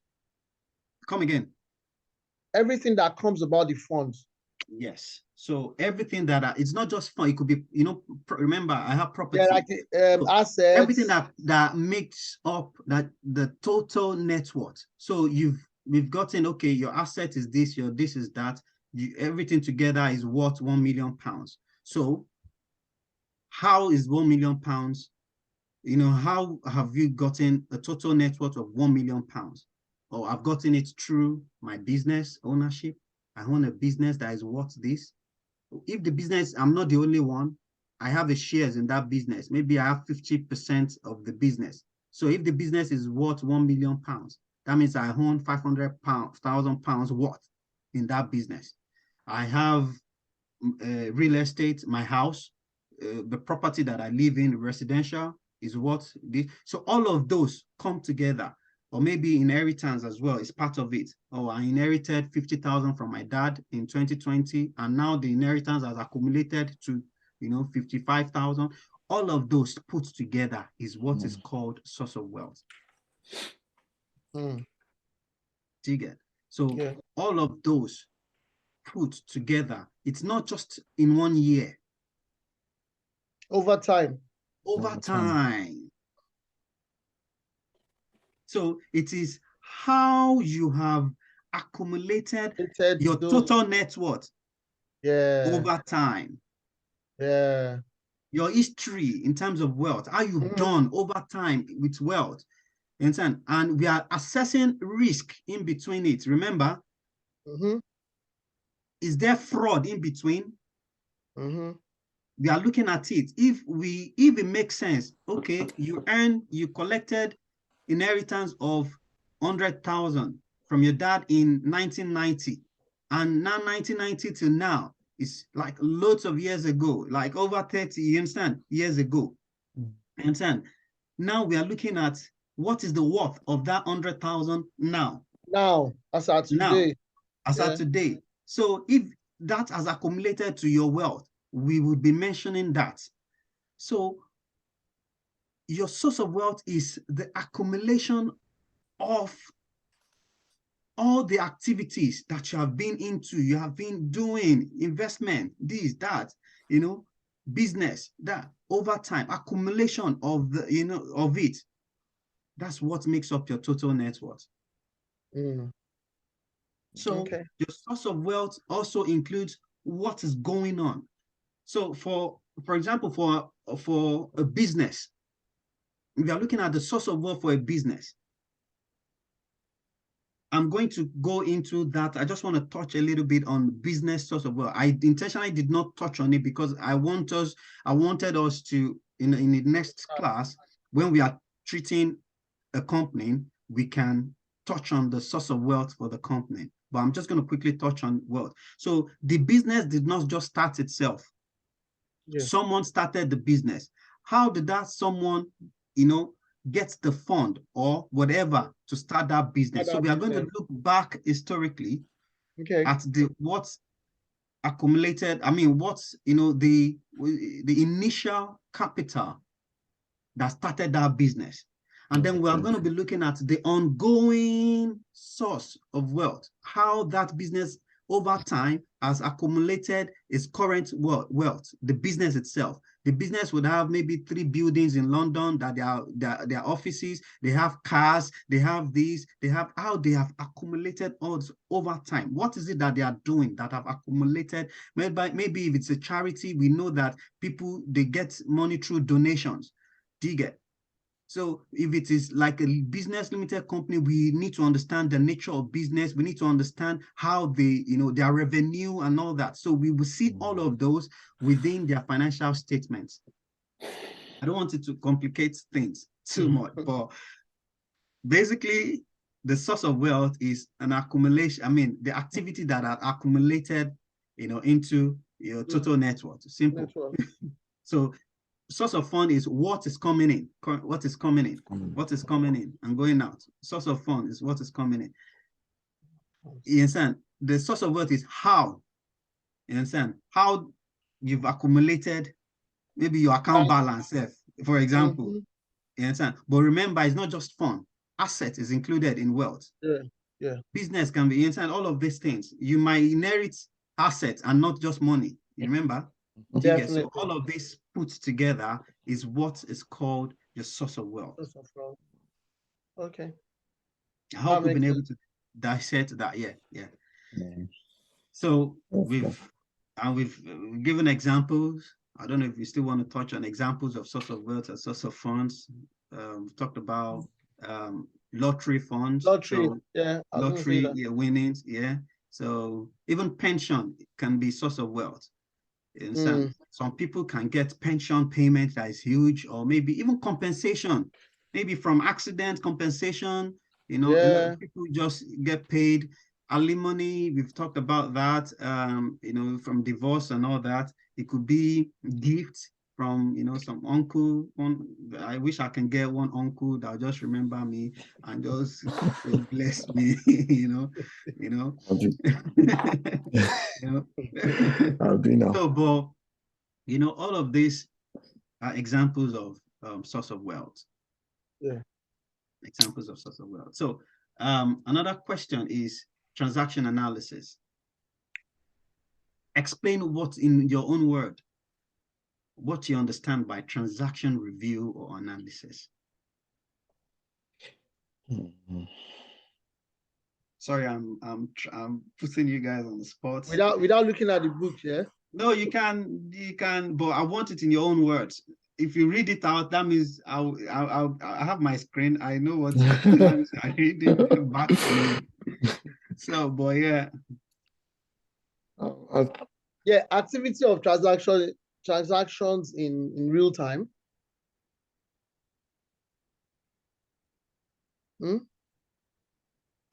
What happened to the activity?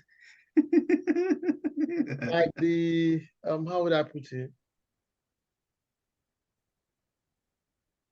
The day-to-day transactions that comes up in the accounts. Yeah. So what is transaction analysis?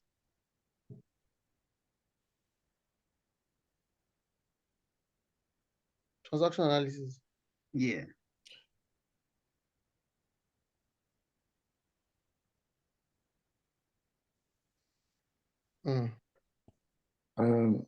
I think it's more or less like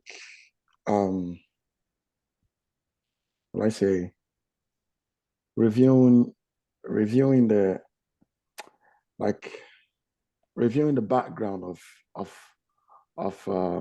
customer, like historical, just like the net worth, having to like the historical background of a client.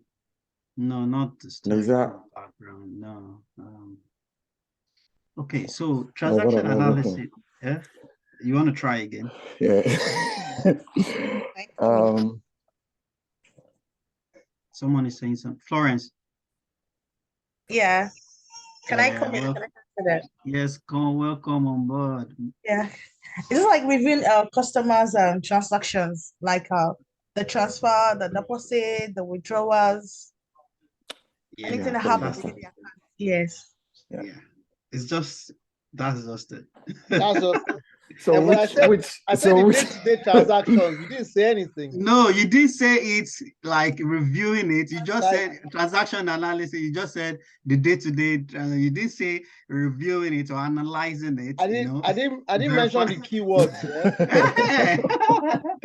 So for example, I'm interviewing you, and then you say, "Oh," and you say, "Is it this?" No, those are transaction activities.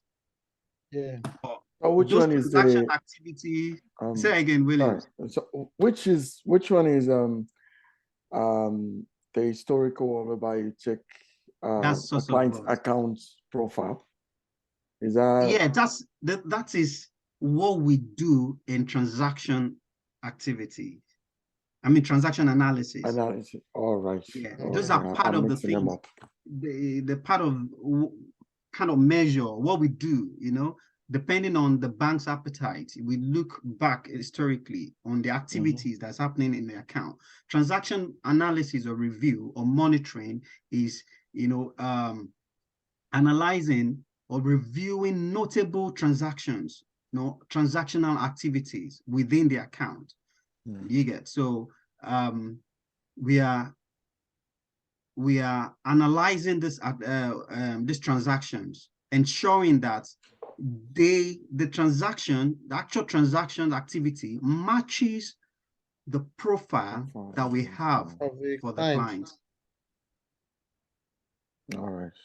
Okay. So yeah, so we've given example earlier. Say for example, if a petroleum company receives $100 million, that's money, if it's been received by a hairdresser, you understand? Even the account itself will fear. The account will shake. Understand? Even the manager, the relationship manager will call the client. Has entered your alert. Even the phone, the battery will shake, go it will down, vibrate. and the battery will run down. So because it's unusual, Exactly. you understand? It's unusual. So, but through transaction analysis, transaction review, we are able to identify, to examine, to analyze all of these transaction activities. So basically, in review TA or TM or transaction review, we are basically analyzing, looking closely at transaction activities, understand, that happens in the account. So we have an expectation on the application form, on the client's profile, the nature of business and all that, ensuring that that expectation, activities that has been promised that they will do, is what is happening. Understand? So so let us let us move on. I still have we have screening to touch on. But I think so far on transaction analysis, we are okay. Maybe by the time we'll go back to this video, we can,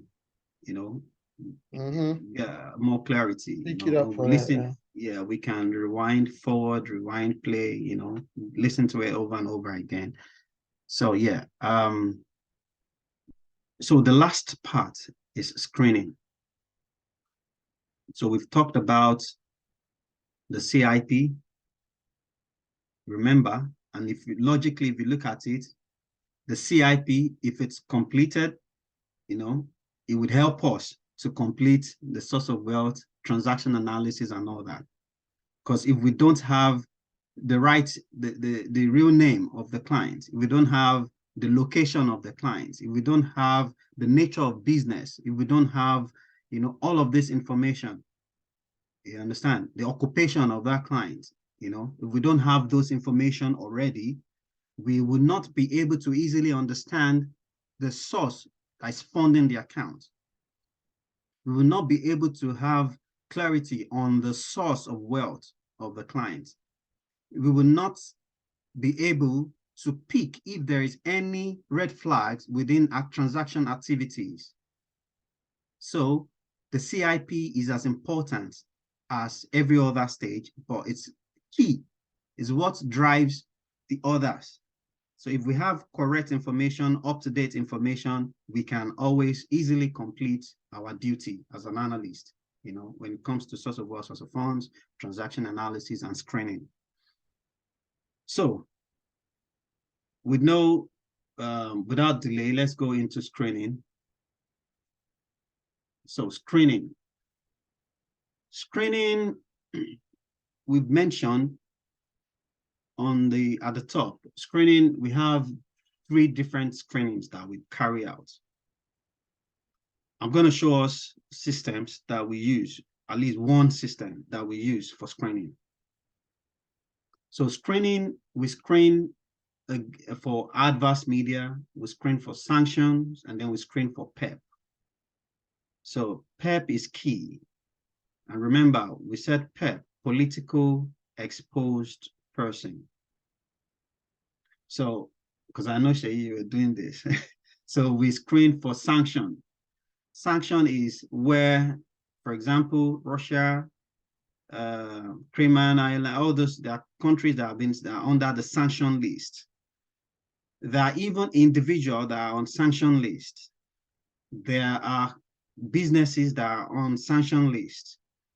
You understand? So banks have to get themselves abreast, up to date, and they have to have up to date, information when it comes to sanctions. So when it comes to sanctions, so So let's go to adverse media. I gave an example earlier, so I'm just going to give this as a scenario. So let's say, all right, we have an example on this on the next slide. So adverse media screening involves searching for negative news about a person or a business. That's what we do. We just search. So there are different systems that we use. We use Google strings, we use Dow Jones, we use Factiva, we use RDC, there are different systems, DDIQ, lots of systems that we use, Nexus and Lexus, we use all of these systems to search for news that has been published out there about a business or a client, or a person. So say, for example, I'm going to touch on that. I'm going to show us an example. So, but basically what we are looking for is that negative news. Maybe in 2001, this business has bought a land that is meant for a community and they've polluted the land. Those are negative news. Those are negative news. So it's now left to the bank if it's okay to go ahead with, you are not in the position you would recommend. You understand? And then sanction screening involves screening individual groups or companies against designated sanction list. So there are different sanction lists. I'm going to show us in the next couple of slides. So, but we need to screen. We know sanction. Sanction is when someone or entity or company is being sanctioned from doing, carrying out certain activities that involves maybe financing or anything. So like Abramovich used to own Chelsea, if I'm correct. I'm not a football person, but it was sanctioned. I don't know if he still owns it or not. You understand? It was sanctioned in the UK since the attack on Ukraine and all that. And then, Putin is sanctioned, Russia is sanctioned as a country, So all of this, even Venezuela is sanctioned. Is it Venezuela or Crema? No, it's Venezuela. So yeah, it's sanctioned. You understand? So the bank needs to be able to take a risk-based approach to understand the risk, that would come with it if they continue their relationship with someone or someone that is directly or indirectly linked to sanction.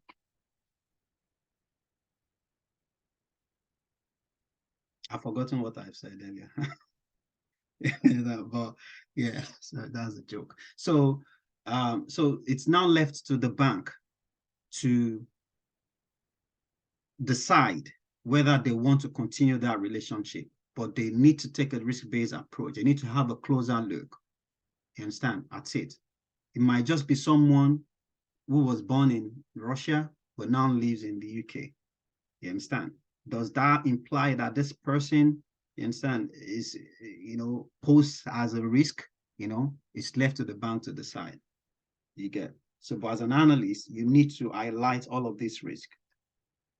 And if you can't justify, if you can't come up with a recommendation, you escalate it.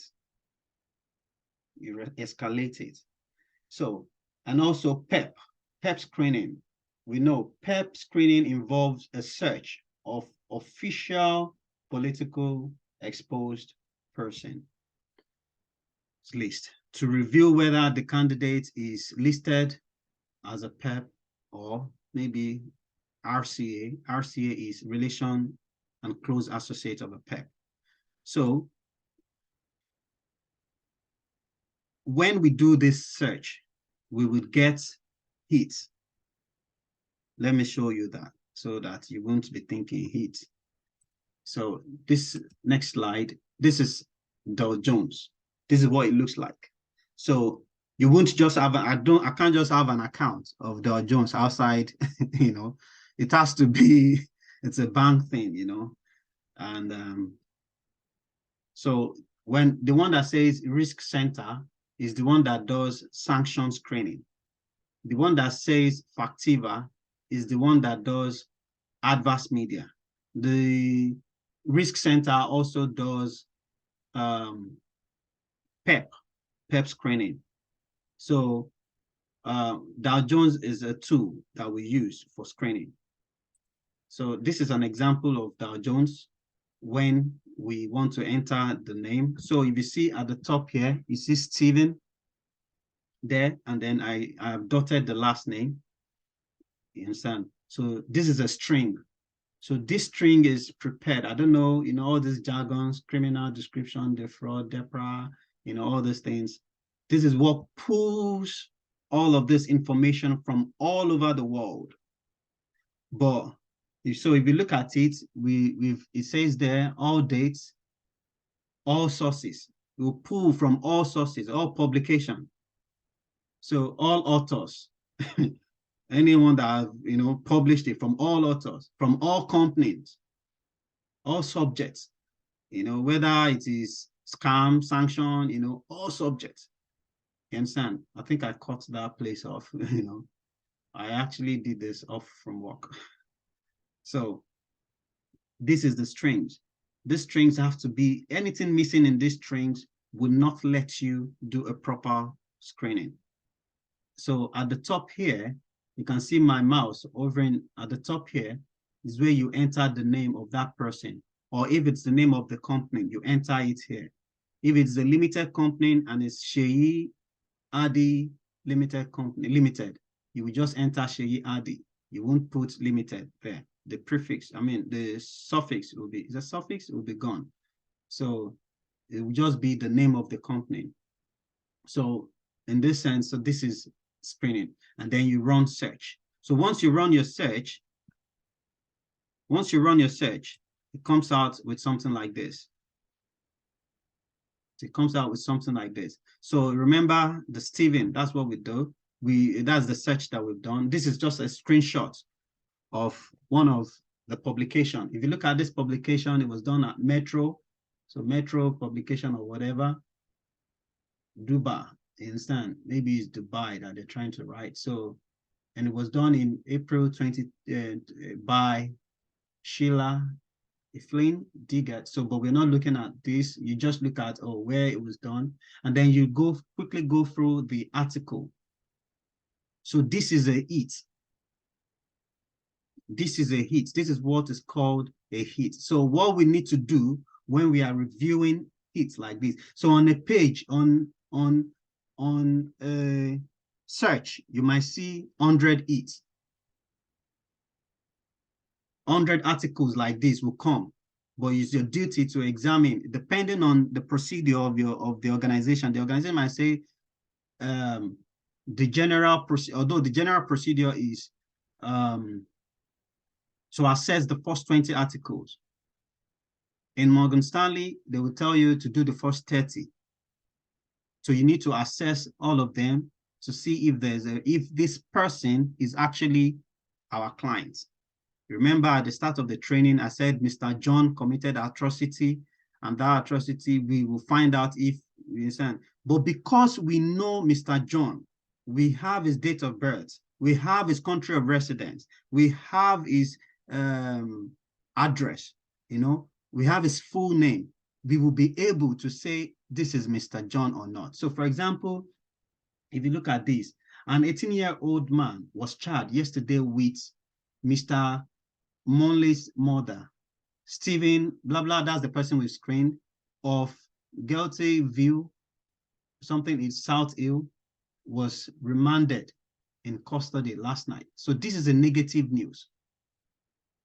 You understand? It's not a good news. It's an adverse news. But is this Stephen the same Stephen that we're looking at? You get? So first, you go and look at where the news came from. So is the news, if our client is in the UK and this news is America, automatically you can discount based on location. That's the points that I have here. You can discount based on location and say, this is a false positive due to location mismatch. If the spelling of the name is different from our own Stephen, you can say false positive based on name mismatch. Do you get? Or age. So for example, you see here James Crony 20, that's the age of James Crony. Do you get what I mean? So these are factors, but because we have the CIP, we have the information that's of the core of our own clients, we are able to discount any negative news for our clients.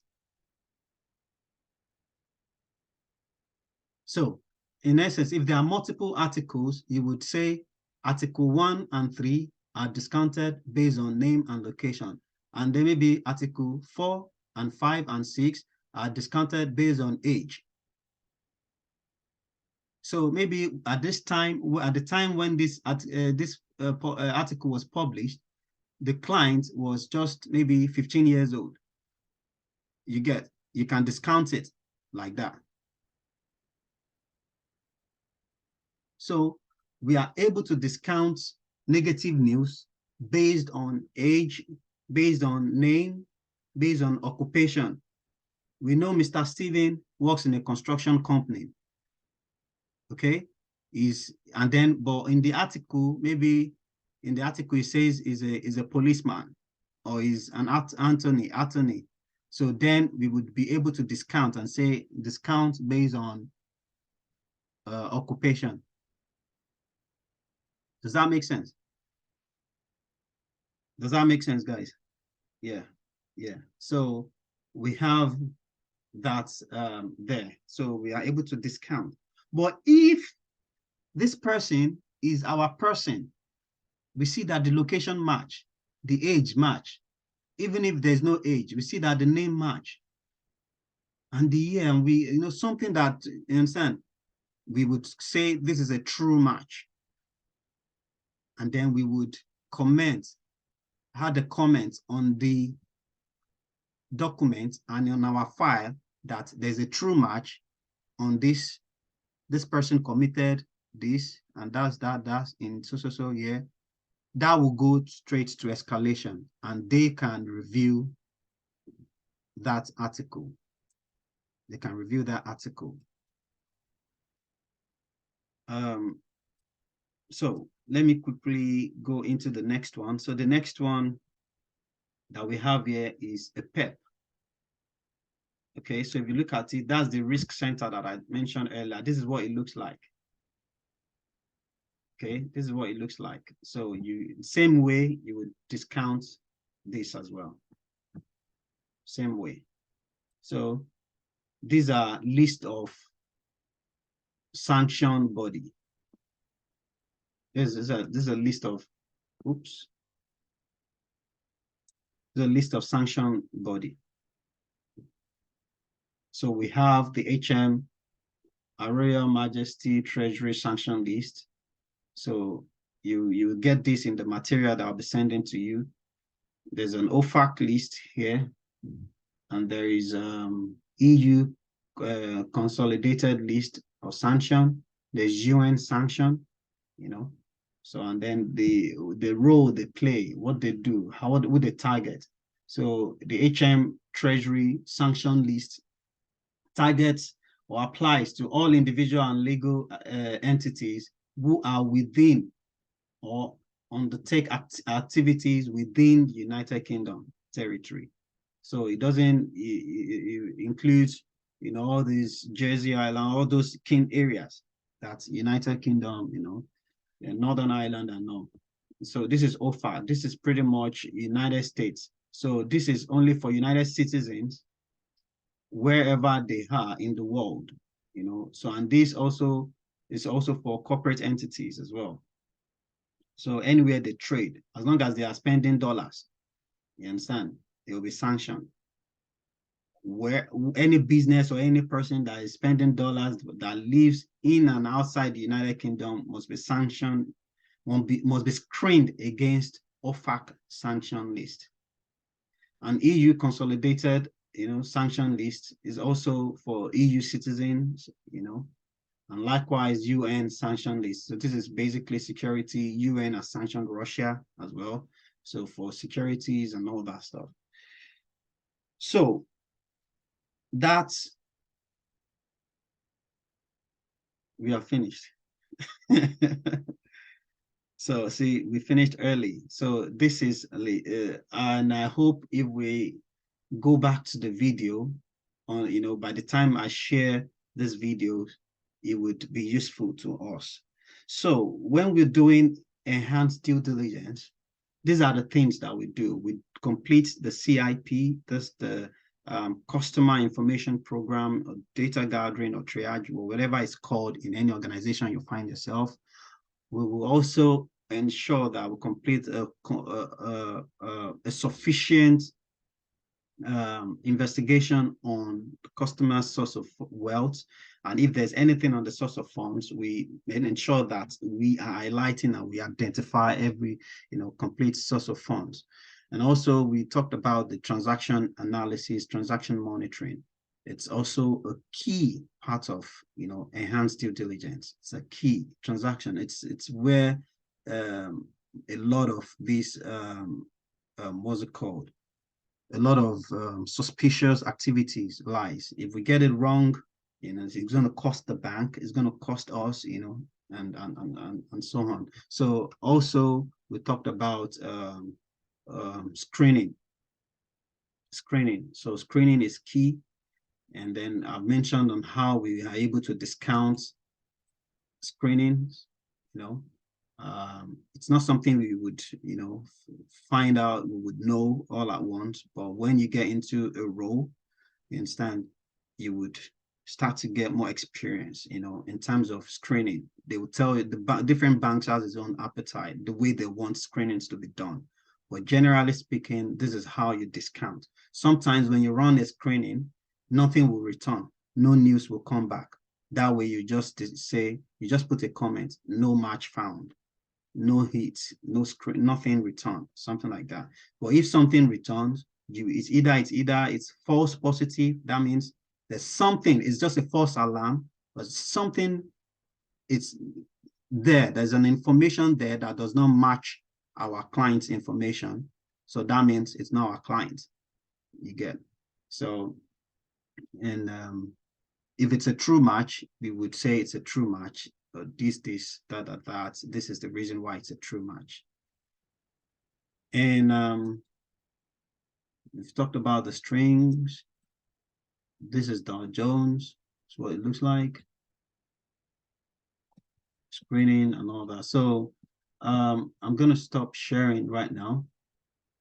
Let me pause. So if we have any question at this point, I'm happy to go through it again, because it's a lot of information to take in. You're paying for this, and you know, I don't want to, you know, if I don't deliver, that means I've chopped busy.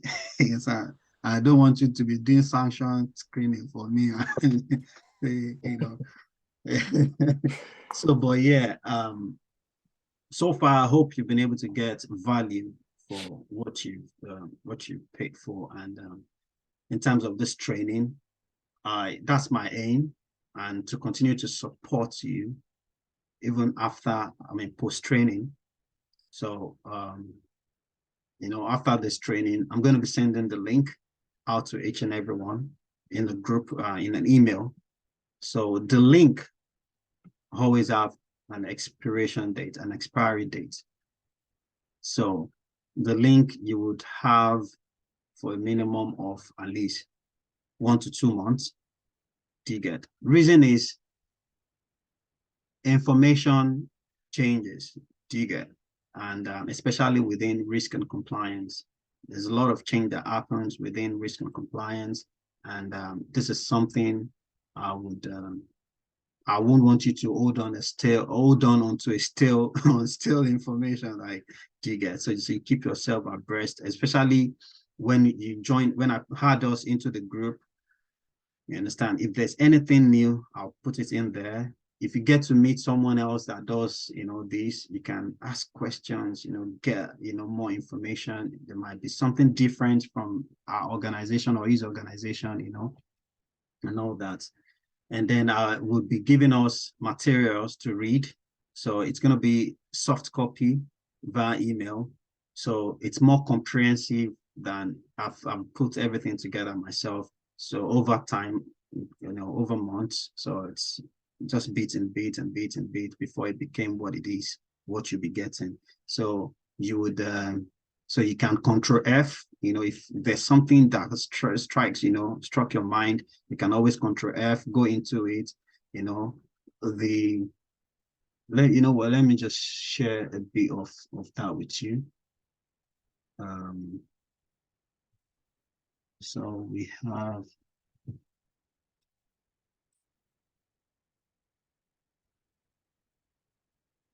some keywords are in there. A lot of stuff to take in on that,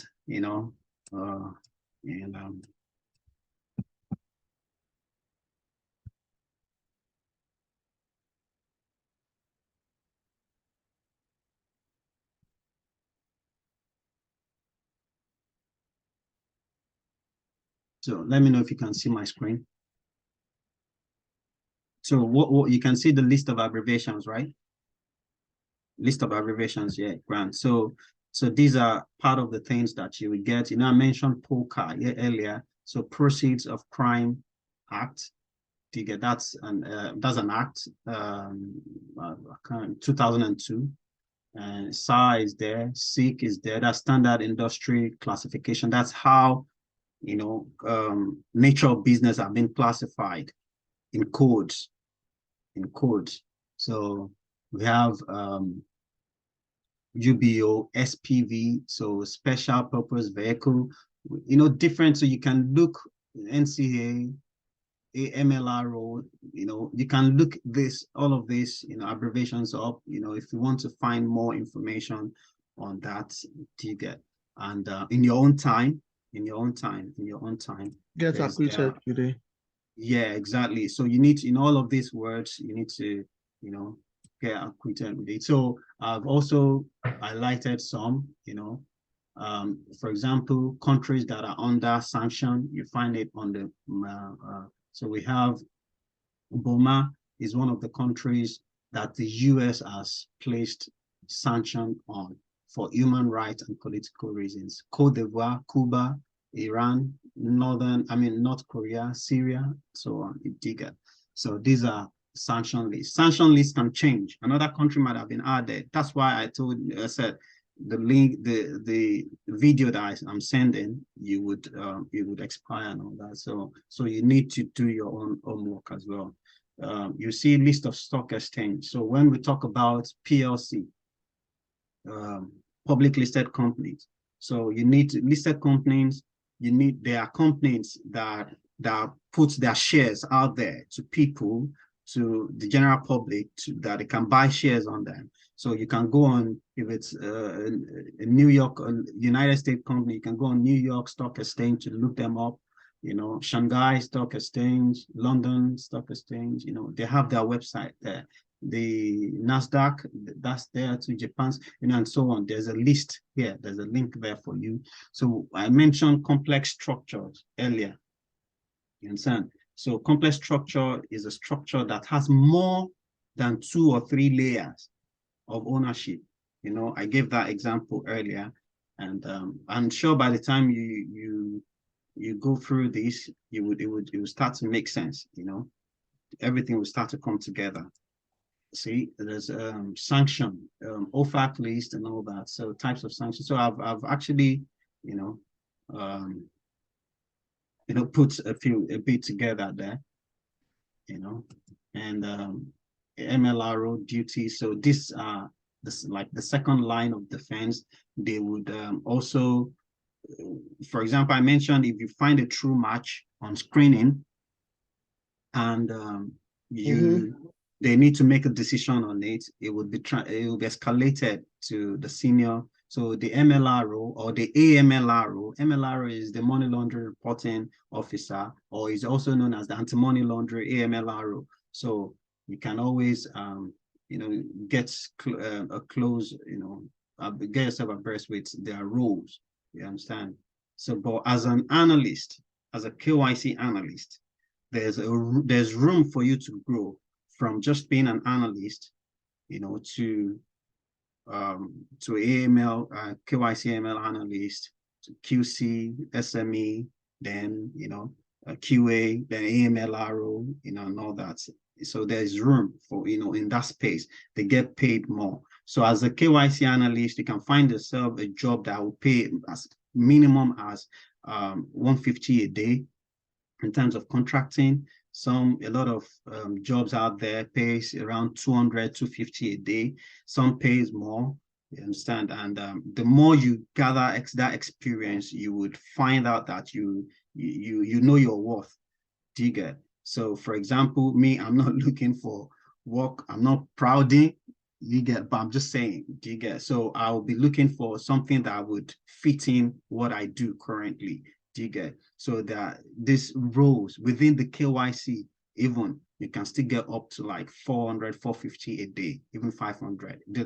The other day, I got a call for a role for 600 a day. You understand? So it depends on how you gather that experience. It didn't happen in one day.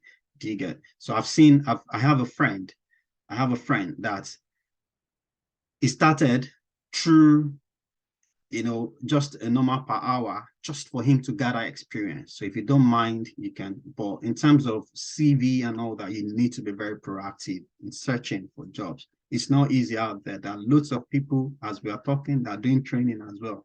You understand? The market is really competitive, to be honest, but the market is there. Once you land yourself your first role, you would get trained even on your role. It's not like you're telling them it's your first role. You understand? Let's get that one off recording. So so you won't be like, he told us, but it's not happening for myself. You understand? But yeah.